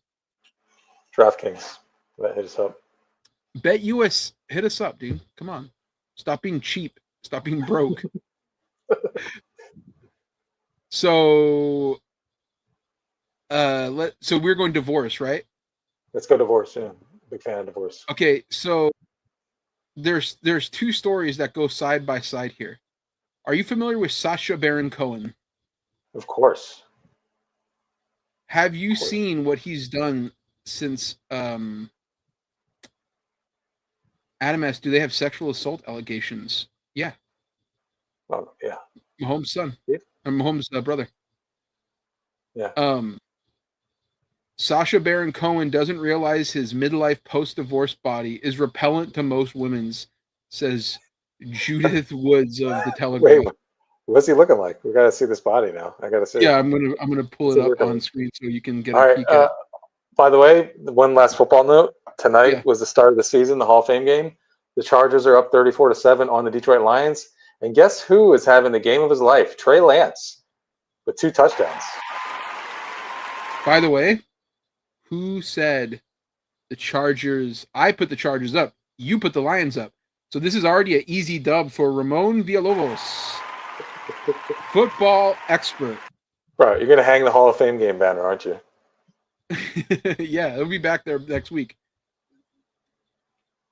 Once I prove my dominance with this game, with this showing. Okay, so here is what Sacha Baron Cohen looks like. Borat, Ali G. Wait, so he got in shape? He got lean, yeah, but look at he's like I think the problem is he's too buff. I think it's like people don't want to see that because he's old and he's just too jacked. Like there's something off about him. He looks jacked. What the hell? Like there's first of all, not funny. How old is this man? So it says, back in the day, 1994 to be precise, Diana, Princess of Wales, stole the show with a daring. Oh wait, he's 53 years old. He's definitely on like growth hormone and like fucking. So he said in this article, he said some celebs use Ozempic, some use private chefs, some use personal trainers. I did all three. This is not AI. I really am egotistical enough to do this. No, but he also did growth hormone. He definitely did steroids. Like you don't at 50 start working out and get that. Like it just doesn't happen. Your body's already done producing the amount of fucking testosterone you would need to do that. This says, but now the privately educated Cambridge graduate has joined the Hollywood elite. He happily admits he brought in a crack team for his ripped glow-up, which he describes as a midlife crisis. Plus, he has been cast as the Marvel supervillain Mephisto. What? This is the first I've heard of this. I did not know this. Who makes evil pacts with mortals in order to acquire their souls, with which concentrated his mind. So you know he's going to wear the outfit from like the sexy outfit where he's all like... I want the Mark Silvestri treatment on Sacha Baron Cohen. By the way, huge Zionist. Yeah, and he's playing... What's that? He's playing a demon, so it's appropriate. Whoa, chill. People got banned for saying similar things like that recently. We are not saying that the Jewish people are demons. They're Zionists. Would never say that. I love Jewish people. I am a big fan of the Jews. Mac Miller, Jewish, got a tattoo of him on me. Love Jewish people. Beautiful. Jack Kirby, Jewish. Love I got Joe Kuber. So a lot of Will Eisner, a lot of my books around here are by Jewish people. They're one of my favorite types of people, if I'm being honest. It's just a shame what the state of Israel is doing, unrelated. They're trying to set up an ethno state. And Ali G is in favor of it. Which is so this person says in her article, these days muscle mass equals star power on screen at any rate. In men's fitness, Baron Cohen has found the perfect body conscious audience for his great reveal. But I'm not sure how many women will find his pumped up pecs a thing of beauty. It's great for any middle-lifers to have a stimulating hobby, and there's something deeply attractive about a man pursuing a passion. But there's something troubling when that turns out to be sculpting himself into the image of a cartoon character. What an editorial on this! Like, it's awesome. It's awesome. He went on this journey, and Judith Woods just decided, "Fuck that! I hate him." I want to see what Judith Woods is all about. That's hilarious. Judith Woods. Hold on, I just found another Judith Woods article here. Oh, it's Telegraph? I'm all for an age gap relationship. Just don't have more than one. What? What's that? Oh, Anna de Armas is with Tom Cruise? Yeah, they just put out. He's 63 and she's 37. You feel like that's age gap? Like inappropriate? I mean, once you hit 30, I don't really give a fuck. That's kind of how I feel. I'm like 37. It's like, dude, like. Yeah, come on. I don't. She's Tom Cruise. It's not like he's like. You know, I feel like Judith Woods is like a take queen. She's like Sacha Baron Cohen, gross. I'm all for age gap relationships. That's crazy thing to say, but like don't do it more than once. Yeah, that's then you cherry pick them. Like then you get to dictate which age gap relationships are okay and not. Like that's weird. Like, how you feel about Sacha? You think it's a little gross the way he's so jacked now? I mean. I don't give a shit. I'm happy for him if he's in shape and he's feeling good. But I just feel like you get male non-Gianni thing where it's like, ew, no one. Like, yeah, you get less funny if you get jacked. That's for sure. So I mean, that's he hasn't had problems being unfunny though. To be fair. Yeah, I mean, he already fallen off hard. That second Borat was pretty funny though. I gotta give it to him. Second Borat was alright. I want to see more of her good takes. Let children play in the heat, or we'll raise a generation of wimps. Good take. This pro heat stroke. Let your kids get heat stroke, melt their brains, have a bunch of kids with fucking undeveloped frontal lobes because of heat strokes. Sorry, Greg, but autism doesn't make you a sex pest. Don't know the. I don't know the context. I don't want to know the context. I love the take. Yeah, you know what? I might not agree with her, but she's definitely. I'm glad she's on the map. You know. She's a take artist. My neighborly dispute over a tree ended up in tears and a poem. How on earth can Lily Allen laugh about having 5 abortions? If you can't laugh at pain, what can you laugh at? This is a rare bad take. Judith, let Lily Allen do Lily Allen. She's I laugh about queen. all the abortions I was a part of. They're all hilarious to me. After his wife and 2 daughters were murdered, John Hunt's dignity is humbling. Trans books for toddlers are an outrage. We already knew, like, this woman, you could tell by her haircut she was a TERF, huh? Yeah, she's definitely. I had J.K. Rowling vibes from the minute I saw her. The U.S. may not be fun, but you're hardly in danger of being flogged. I'm sick of old people cliches on TV. Last time I checked, we're living rich, fulfilled lives. I don't know if she is. The skinny trend could prove deadly to the over 60s. Dang, saying that about Sharon, and then like seeing Ozzy die not skinny, kind of an L take. Man, Sharon Osbourne's she's done some work to herself. That's what I'll say. Okay, I'm closing down the Judith take machine. So on the other end of that divorce, there was an article about Isla Fisher. You familiar with her? Yes, we love her. She said that she is rediscovering herself following her divorce from Sacha Baron Cohen. Oh, in a new interview with Harper's Bazaar Australia for the magazine's August cover story, that "Now You See Me, Now You Don't" actress admitted she had a bad couple of years, but now she's making it through. I'm really excited for the next chapter, said Fisher, 49. I'm refocusing on my career because previously I was very much focused on my kids. I love that. She's like, which I still am, obviously, because they're my true love. But I'm tackling work again. I just thought it was funny to be like, I'm just so excited to like be in movies like Now You See Me, Now You Don't. Because I was just spending so much time with my fucking kids. who I love. Don't get me wrong, I love my kids, but really love Now You See Me, Now You Don't in theaters soon. It's a movie I'm not gonna see. Hopefully, so I don't have to see that fucking trailer anymore. Yeah. Fisher and Cohen, 53, split in 2023 after 13 years of marriage and finalized their divorce this past June. They have 3 children, 2 daughters and 1 son. The Wedding Crasher star told the magazine, one of the benefits of a challenging situation in her life has been the luxury of asking myself, what would I like to do professionally and privately? I'm trying to remind myself of my new identity as somebody outside of a partnership and trying to stay as buoyant as possible. Anytime there's a change, it's hard to accept, but hopefully I'm doing an okay job. So I just want to say, shout out to Isla Fisher. Yeah. I always love it when she pops up in a movie. She's great. Apparently, like it's completely amicable, which I hate. I wish it wasn't.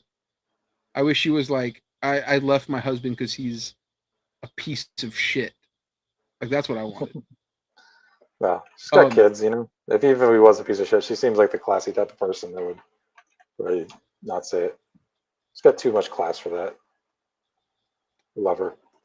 So in MAGA world, Texas State Senator Angela Paxton has announced her split from husband Texas Attorney General Ken Paxton. Oh no. On Thursday, July 10th. She says, after 38 years of marriage, I filed for divorce on biblical grounds. What the fuck does that mean? She wrote in a statement, I believe marriage is sacred covenant. Apparently not. I want to get back to shaming divorced Christians. It's a sacred covenant until isn't, then it's not. Yeah, just say, you know what? I don't really care about. Yeah, I don't like this guy anymore. Just say, I don't like him. I don't really care. It's not a religious covenant. If you're going to say it's a religious covenant, I'm just going to be like, okay, whatever. But just say he makes doing all this after, just like take the L. Just be like, you know what? I still love God. I'm still cool with God, whatever. This didn't work out. Don't be like, it's still, I still believe the Bible word for word, except for I want a divorce from my husband because of the Bible. She says, I have I believe marriage is a sacred covenant and have earnestly pursued reconciliation. But in light of recent discoveries... What are these discoveries? What did he do? I do not believe that it honors God or is loving to myself, my children, or Ken to remain in the marriage. I move forward with complete confidence that God is always working everything together for the good of those who love him and are called according to his purpose, she concluded. Ken followed shortly after the statement of his own. Though the language he used was notably different. Quote, after facing the pressures of countless political attacks and public scrutiny, Angela and I decided to start a new chapter in our lives. So nothing about God, nothing about new information. It was the woke leftist fucking Just Marxist did it. All of my haters have won. I have taken an L. My haters have beat me so bad that I look less than in my wife's eyes. Everyone thought I was a freak and a loser, and it turns out they are right. My wife agrees with them. He added, I could not be any more proud or grateful of the incredible family that God has blessed us with, and I remain committing to supporting our amazing children and grandchildren. In a divorce filing obtained by Austin's NPR station Coot, soon to be defunded NPR station Coot, because of the Big Beautiful Bill. And that's a boo. That's not cheers. Well, I'm just kind of the cheering button is closest to me. Oh, okay. And sometimes I'll mix the laughter with the boo, and it just gets confusing. In a divorce obtained by the Austin's NPR station Coot, the soon-to-be defunded station Coot. Very good. There it is. Angela accused Ken of adultery and revealed that the couple haven't been living together since June 2025. Damn. Angela's petitions read, this marriage has become insupportable because of discord or conflict of personalities between petitioner and respondent that destroys the legitimate ends of marriage relationship, prevents any reasonable expectation of reconciliation. The couple wed in 1986 and has 4 adult children and 5 grandchildren. Earlier this year, Ken was not pictured in Angela's family photo from Easter on Instagram. However, he was included in past posts from Christmas and the January 2025 opening of her legislative season.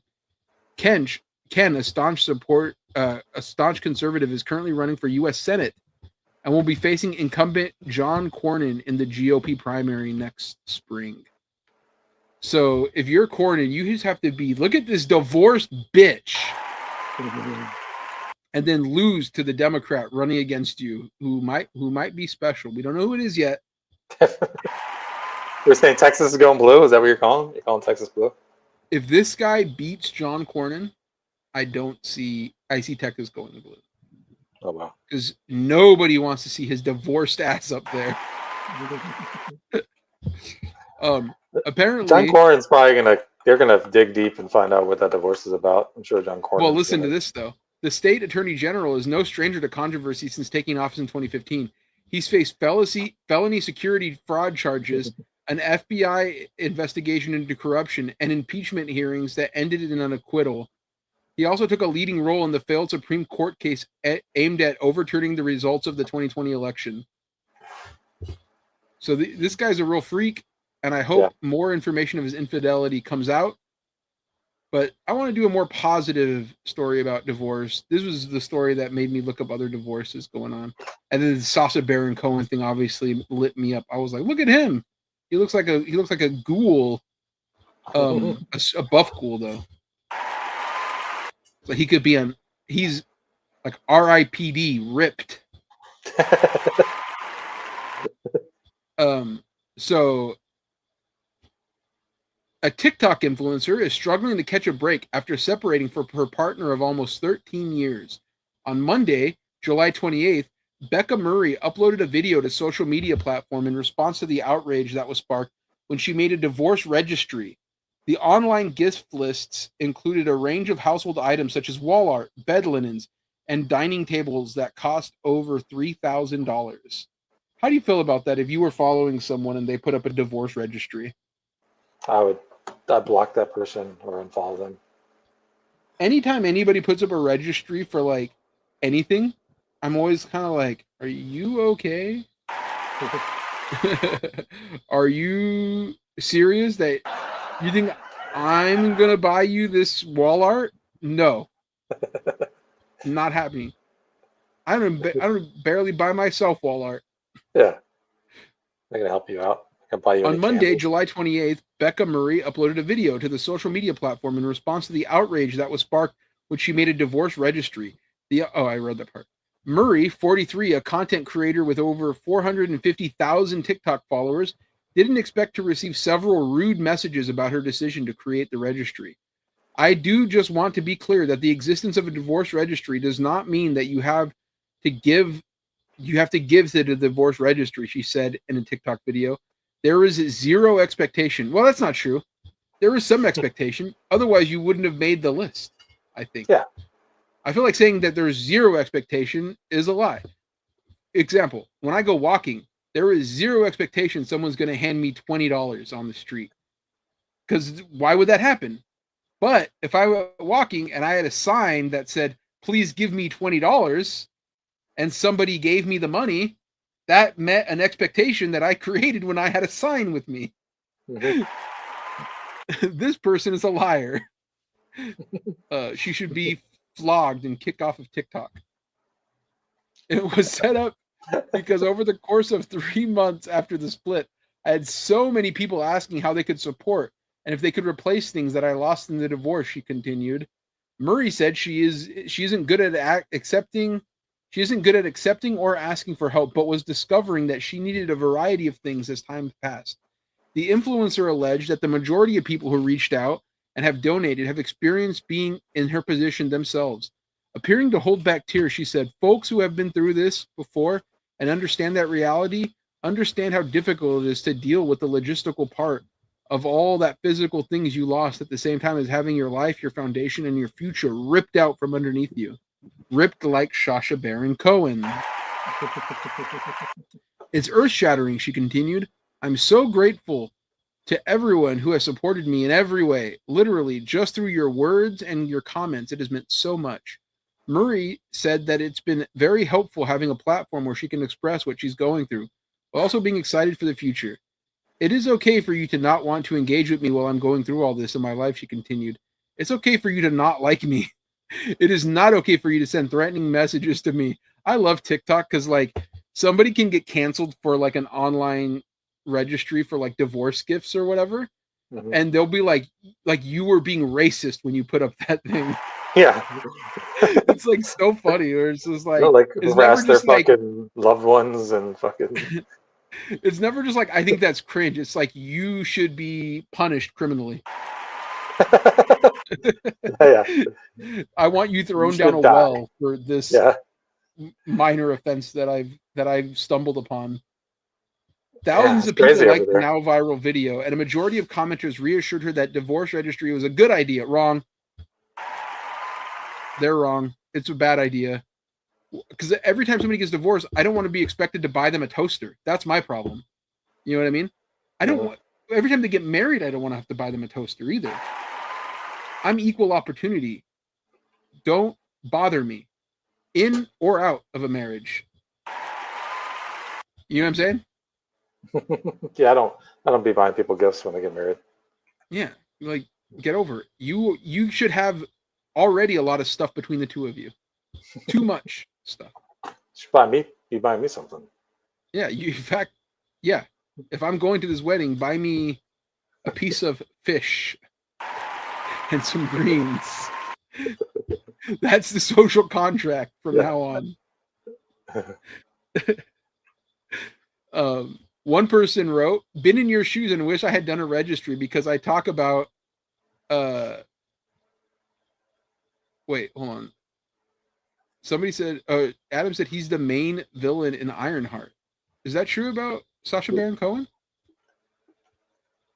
Is Mephisto in Ironheart? I don't know. I guess, whoops. We're way past that. But also, Salt said, man's got grasshopper legs. Yeah. And I bet that would be useful in sort of what Salt does with his circus work. Oh, well. Yeah. I think, Sasha skips legs days. Sasha skips legs day for sure. What were we reading where the person said, doesn't skip arm days? And we're like, yeah, nobody does. That's the whole point. Yeah. I forget what it was. It was somebody who had like jacked arms now, and they were like, "Oh, I know who it was, Mike Diodato." Mike Diodato, the comics legend on Facebook, wrote, Look at shredded. "This 50-year-old doesn't skip arm days," and we're like, "Yeah, nobody. That's not a thing." It looks great though. I hope when I'm his age, I look half as good as he does. But like, if you go to the gym, you're likely doing arm days. That's most people at the gym. Yeah. That's why people talk about leg days. That's back and buys and chest and tries every day, and leg days. We don't do leg days. Yeah. And look at. Second of all, what's the guy's name again? Diodato. Don't come at me with that weak physique when I get to look at Doug Monkey, the legend. Truly not skipping leg days, arm days. My boy Doug skips no days. No days off. He's jacked to the gills. I love Doug Monkey. He's great. His art is also fantastic. And he doesn't trace, which is another W from Doug. Couldn't trace because his characters are so sort of cartoonish in proportions because they look like him. Jacked as fuck. A third person chimed in. It's your divorce. You're allowed to grieve, process, and heal from it however you want. Oh, by the way, that was comic book talk on the podcast, which this is not. Well, we don't generally do that. The only time we talk about comic books on this show is to talk about which creators are just super fucking jacked. Dampanosian jacked. Dampanosian jacked. You know what I mean? Mm-hmm. Is it James Herron jacked? James Herron, I would say, is ripped. Ripped. Yeah. What about Aubrey Sitterson? Is he jacked? He's probably ripped, right? Aubrey's probably ripped. Well, it's like artist. I feel like if you're that short, if you're jacked, you got to be wider than he is. You know what I mean? Like he does seem like you could like. Well, you've hung out with him in person. I've never met him in person, so I don't know. He seems from everything online to be like a shredded guy. I know he's shorter than me. He's so diminutive. You forget that he's shredded or jacked in anything. You know. Mm-hmm. Keegan Ray says, "Is Capullo still jacked?" I don't know. I know he's still metal. Yeah, he's got to be jacked. I bet he's jacked. I know he's still metal as fuck. You know, he does this all the time. Yeah, but I don't know if he looks like the type of guy who just does like bench presses all day long. Yeah, my boy Nick Patera used to be strong, but not jacked or ripped. Yeah, very strong though. He had a strong sort of presence, and he was doing arm wrestling. A third person chimed in. It's your divorce. You're allowed to grieve, process, and heal from it however you want to. Stuff the haters who are bitter about their past traumas and never healed from them. Other responses to the video suggested the registry concept should be used for other major life changes, such as job loss or cutting ties with parents. That's crazy. People are asking for more registries. I want less registries. In fact, when I run for office, that's going to be one of my first things is going to be no more registries. Yeah, that's how fascism comes to us. Everyone wants to register for things, you know? Yep. Murray announced that she was separating from Will Gatlin in an emotional TikTok video March 29th. A few days later, that's a freaking cowboy name right there. A few days later, the influencer penned a Substack. Ooh, boo. I wonder if it was one of those Nazi Substacks. That was crazy. By the way, more comics talk. You know how hard it was for me to not take a bigger victory lap yesterday when I saw the TikTok accidentally send out push notifications for a Nazi newsletter? No, I mean, I know how hard it was for you. Because I was talking to you at the time, and I was like, I need to burn some motherfuckers down. And I'm like, you know what? That's the old me. Yeah, I could do that. Because back when Substack started, here's what happened. Back when Substack started, I was like, that's a disgusting enclave. That's what I called it back then. Mm-hmm. It's an enclave that disgusts me because all they want to do is use tech money to pump it into comics so that they could hopefully disrupt it enough to break our industry. What little, sort of solidarity there is left. They were just giving money to people who are just like comic writers, which I think is always disgusting. Comic writers, they were giving them all this money, fiefdoms, and they were like, "Here, distribute this to your fiefdoms." They gave Jonathan Hickman hundreds of thousands of dollars, and I was like, "Jonathan Hickman, he don't need that money." You know what I mean? They could give that shit to some cartoonists to like do their fucking thing. The only person who I saw was respectable about it was our girl Sophie Campbell, who took that money, did less than they asked for her to do by a lot, and would just buy things and be like, look at this cool money I'm just getting for doing nothing. For example, this Optimus Primal figure, which was gifted from the Substack money, he sits here every day reminding. She also like donated money to people in times of need. That was nice of her. She did, she did. Maybe too much, but it was nice of her. She got herself a big old fucking shark. Yeah, so she didn't apologize for it. She was like, I'm spending this money. I don't fucking care. Just kept laughing about how they gave her free money for nothing. It was like, whatever.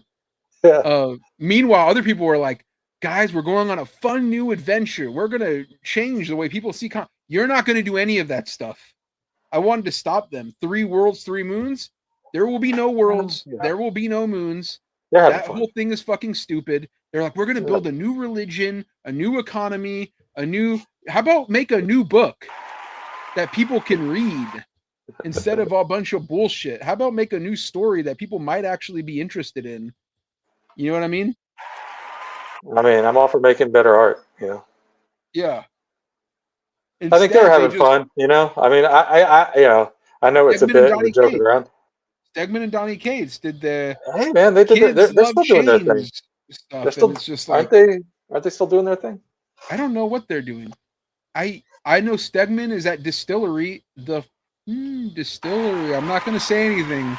I refuse to talk about Distillery because that's another victory lap that I could be taking sometime in the future. I'm kidding. I don't know anything about Distillery. I'm just wilding, dude. I'm just talking shit. Loose lips. No, it's not even. I legitimately don't know anything about Distillery. I just thought it would be funny to be like, I got another victory lap coming, baby. Yeah, but those people. Serious on that shit though. It was a moment in time, and they were having fun, literally. Like I think there's a bigger example if they were having fun than that. Like, but but my victory lap isn't about like the comics. No, it's the form. It was the Substack in general. When it happened, I was like, Substack fucking sucks. Sure. That's fucking, a dog shit endeavor. And people saying that they're going to start a whole new like way to read comics. I said, that's cringe and it's not happening. And they said, Ramon is mean. Ramon's a hater. Ramon's jealous. He didn't get a grant. I don't give a fuck. All those things are probably a little bit true. No, they're all lies. I was, you know what I was? Right. That's. You can be right. You can be right and be a hater and jealous at the same time. I was not jealous, and I wasn't a hater though. I was saying, listen, if you're gonna be like Sophie, go ahead, take the money, laugh at these fucking tech freaks, Yeah, for sure. But they all were acting like I was like a heretic. You know what I'm saying? Like the thing is this. I don't know if they truly believed it or if they were like I'm protective of this money, so I'm going to pretend he's wrong so that I can sleep at night. You know what I mean? So I don't know. It's one of the two things. But I think we all do that. We all rationalize things like in our mind, like I could take this money. Like I was going to do that thing for Dr. Tua, even though he's on the Trump Fitness Council. Yeah. Like when I was going to do that Dr. Disrespect thing, like that was before he came out to be such a creepy weirdo. But like we still knew that he was like he got kicked off of Twitch for something. Yeah. He was lame, he was lame for sure. But I was like, well, the money was crazy, so I was going to do it anyway because it's like. Yeah, so. I just like I didn't even care. But if somebody was like, "Oh, that's lame, you're doing a Dr. Disrespect book," you wouldn't be like, "How dare you?" No, you know what I mean. I wouldn't even respond to it. I'd be like, "Yeah, I guess it's kind of lame." Well, people are like, "Oh, bad idea, sucks." I'm like, okay, that's your opinion and you're wrong. they're fucking sick. And I might say I like working with Bad Idea, but I'm not going to be like, how dare this person? They should go to hell. You know what I mean? Yeah, no, I wouldn't. But but Bad Idea is not Substack also. This is true. They're a real comic book publisher. Yeah. Yeah, your book's in, isn't it? Salt isn't your book out now? Those original designs you did for the Dr. Disrespect were sick. Can you ever rework them? You know what? I may have been in the process of doing that this past week. Oh shit. Keegan says, all my homies hate Distillery. By the way, thanks. I talked a little shit about them and they pulled access from AIPT. But don't you know that they are revolutionizing the way we're going to read comics? Never before have you been able to buy comics, get this, on your computer. That's new, baby. Nobody ever did that before. Nobody ever said, what if I can read my comic book on a computer? That's new. That's groundbreaking shit. Okay. I don't know anything about them. Is that what their deal is? Is that their whole... Well, they just, they're like, it's the old people that made Comixology. They're like doing a new publisher where they're doing like Comixology, but they're not NFTs, but you can trade digital files like they were NFTs, and you could like get a comic book, a digital comic book, sort of a non-fungible token, and you can give it to the creator. They can sign it on like an iPad, like in the file, and then it is on the file now. So now you have a rare mint condition signed comic. Do they grade that? Does the CGC grade that comic? I hope so. I hope you bring them your iPad and show them how good is this, and they look it over and they're like, well, it's not slabbed. So well, you got fucking you got ketchup all over your screen. You need to clean it. There's a small crack on the top of your glass screen. It's a little cringe, so I'm giving that a 5. Yeah. No, but they're revolutionizing comics. So shout out to Distillery. I wish them well. Yeah, of course I do. I've never hoped for the failure of a real comics publisher, even the ones more of them, Distillery. Not less of them. Yeah. He says they lock the number of digital files that get sold. Adam says, then they will sell that new digital company for a truckload of cash to a shitty company and fuck the user base. I mean, you can't prove that that's what they're going to do just because that's what they did before.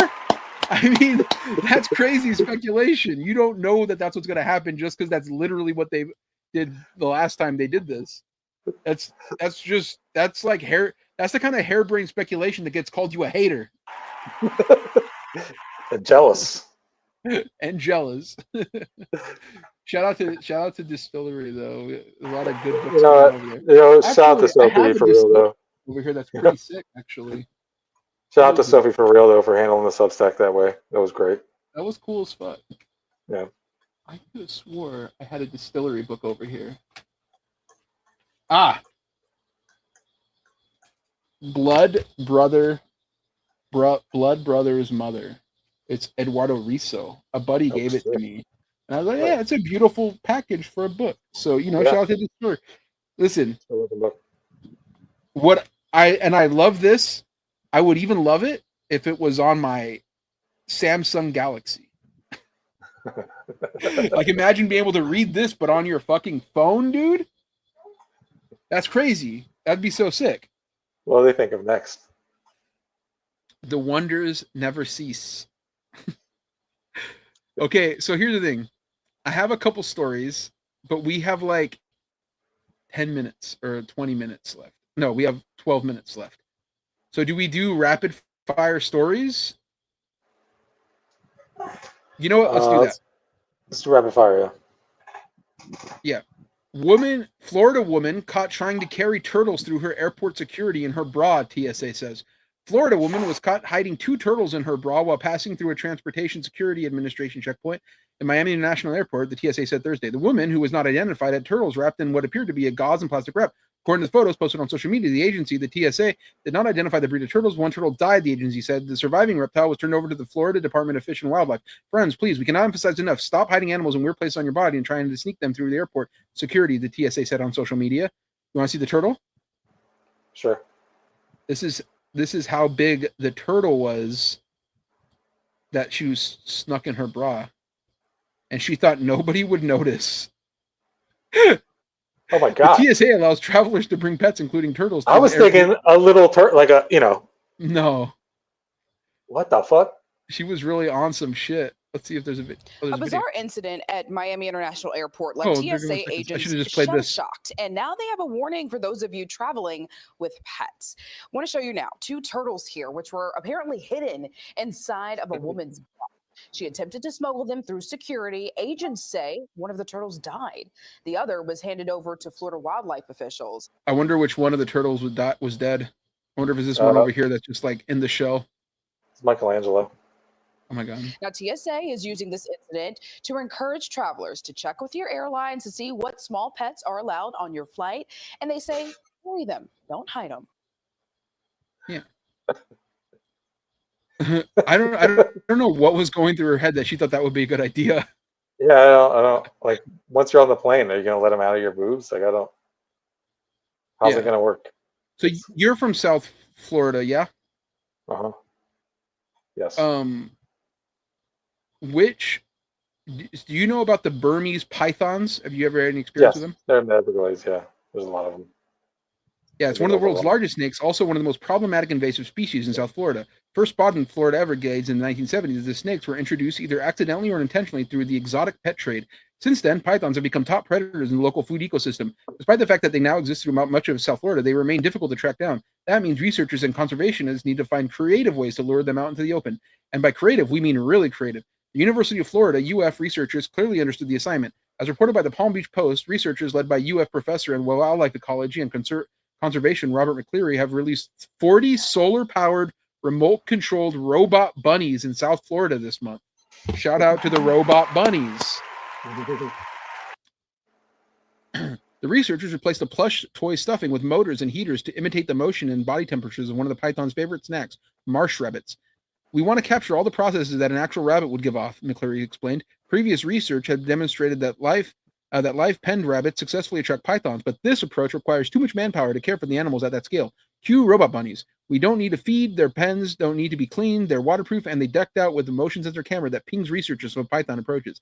If we can statistically see a number of pythons that are coming to investigate these robotic rabbits in the pens, that would be a success, because right now pythons do a great job of staying hidden. Mike Kirkland, lead invasive animal biologist for the South Florida Water Management District, told Wink.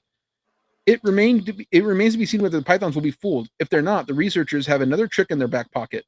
According to the Palm Beach Post, perfuming the robots with rabbit scent. Ooh. Shout out to science on that one. You know what I mean? I hope the snakes aren't listening to this podcast. We got a lot of snakes that listen to this podcast, baby. I went on a run of watching videos of dudes like going out in the Everglades hunting the snakes. They do it at night, It's kind of crazy seeing these dudes just make a living just hunting these pythons out there and going on like midnight runs. But now they have sort of like RoboCop, but rabbit RoboCops out there trying to snack on these. If you can lure them out, make it easier to catch them and kill them. It's interesting. It's a good use of robotics. It would be fucking funny if the snakes could just like saw through it and just like, are you fucking serious? Just like, you wasted all that money and time building these little robot bunnies. Now go fuck off. A snake is like, bro, I might be a snake, but I'm not gonna get fooled by a fucking Furby. Which is basically what you've created there. I guess we'll find out, I guess we'll find out. Here's another one from Aiken, South Carolina. Radioactive wasps, yes, you read that right, were found at a nuclear facility in South Carolina. According to a report from the U.S. Department of Energy, just before 2 p.m. on July 3rd, radiological control operations discovered a wasp nest near a post near the tank at Savannah River site in Aiken. Officials said that the nest was sprayed to kill the wasps. The nest was probed and discovered to be 100,000 DPM, which is moderately high level of radiation. The wasp nest is considered an on-site legacy radioactive contamination and not related to a loss of contamination control. Legacy radioactive contamination is lingering radioactive contamination through the resulting from past activities. The Department of Energy did not list any other cause for the insect's contamination. After the wasps were killed, they were bagged as radiological waste. Officials said that the ground and summoning area did not have any contamination. The incident did not cause any impact to any other activities and operations at the facility, which is crazy that we had radioactive wasps. They could have turned somebody into a damn Spider-Man. Hell yeah. I mean, don't we have enough waspy men running around? You know what I'm saying? You said it, brother. Oh, you know what? That reminds me of these bull sharks I saw on Shark Week recently. They're in the Indian River Lagoon, just north of where my parents used to live in Jensen Beach, and they're finding the sharks have like high levels of human pharmaceutical drugs in their system, and they found out the reason why is all the fucking urine from the waste is being dumped into this lagoon, and all the old people's urine is full of all these medications. The sharks are just swimming through it. So they're just like swimming in old people's piss. The sharks are fucking zooted. Yeah, their blood pressure is fucking on point. They're all zanned out. They've all got raging hard-ons from the blue pills.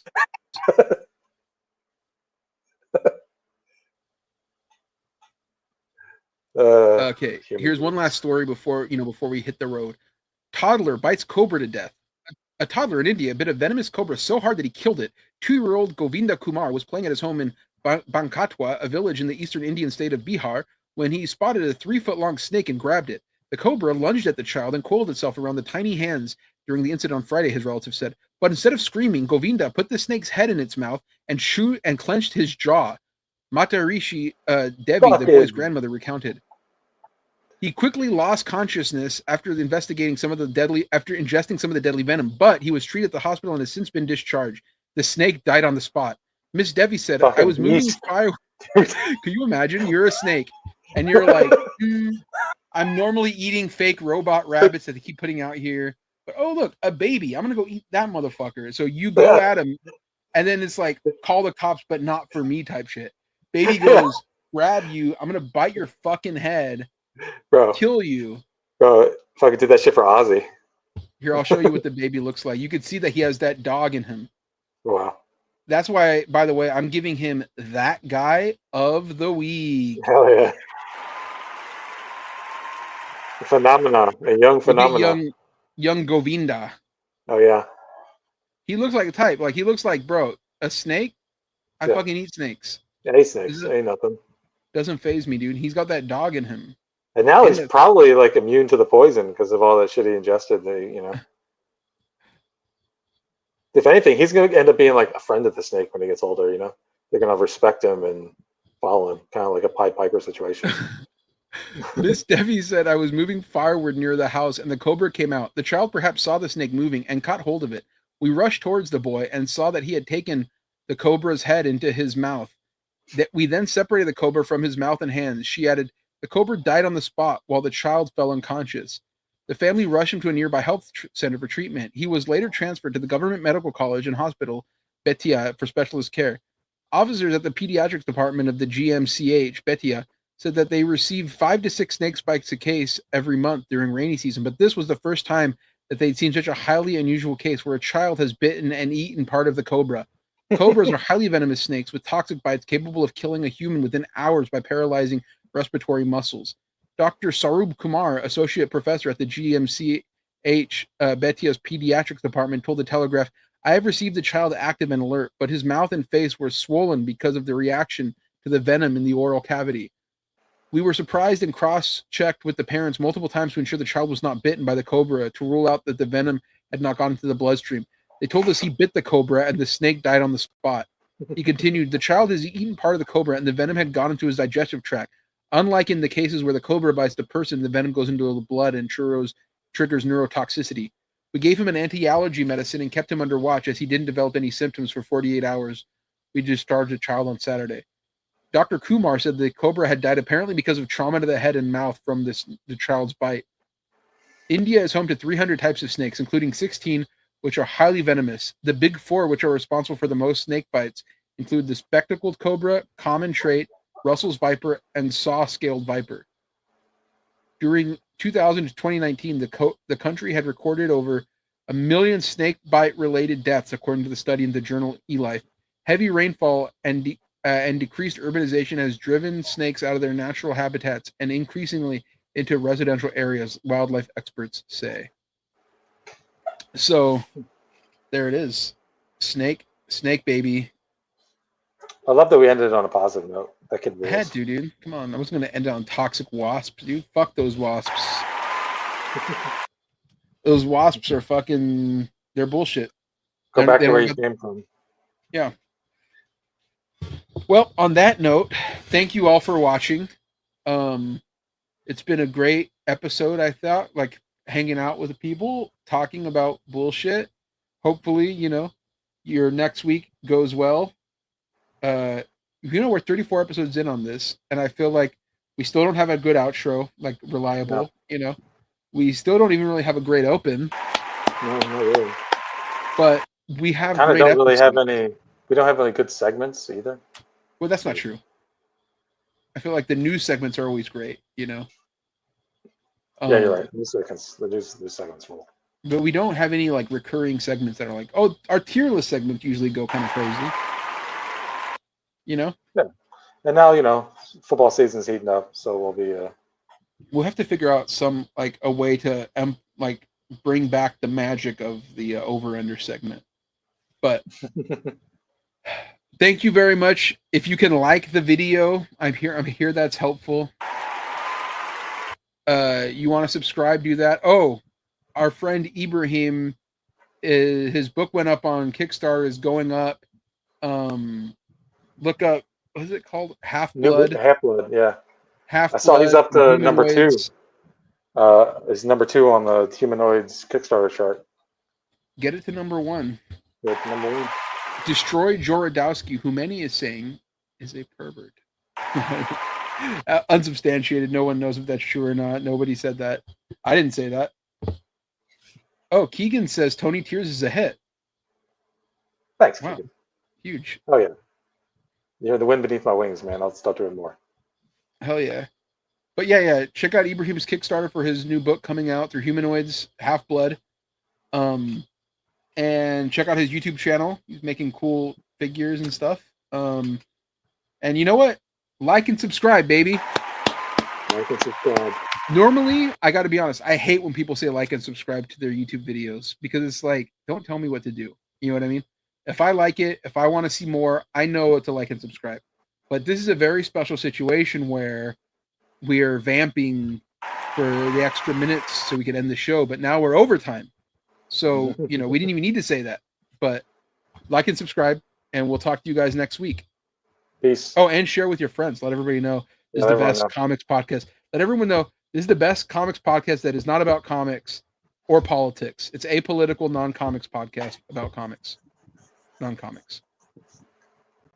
Oh, Adam says people can also pre-order your Bad Idea reissue of your issue with Matt Kent. I think that's true. I think you can do that. I don't know. I'm told that that's a thing.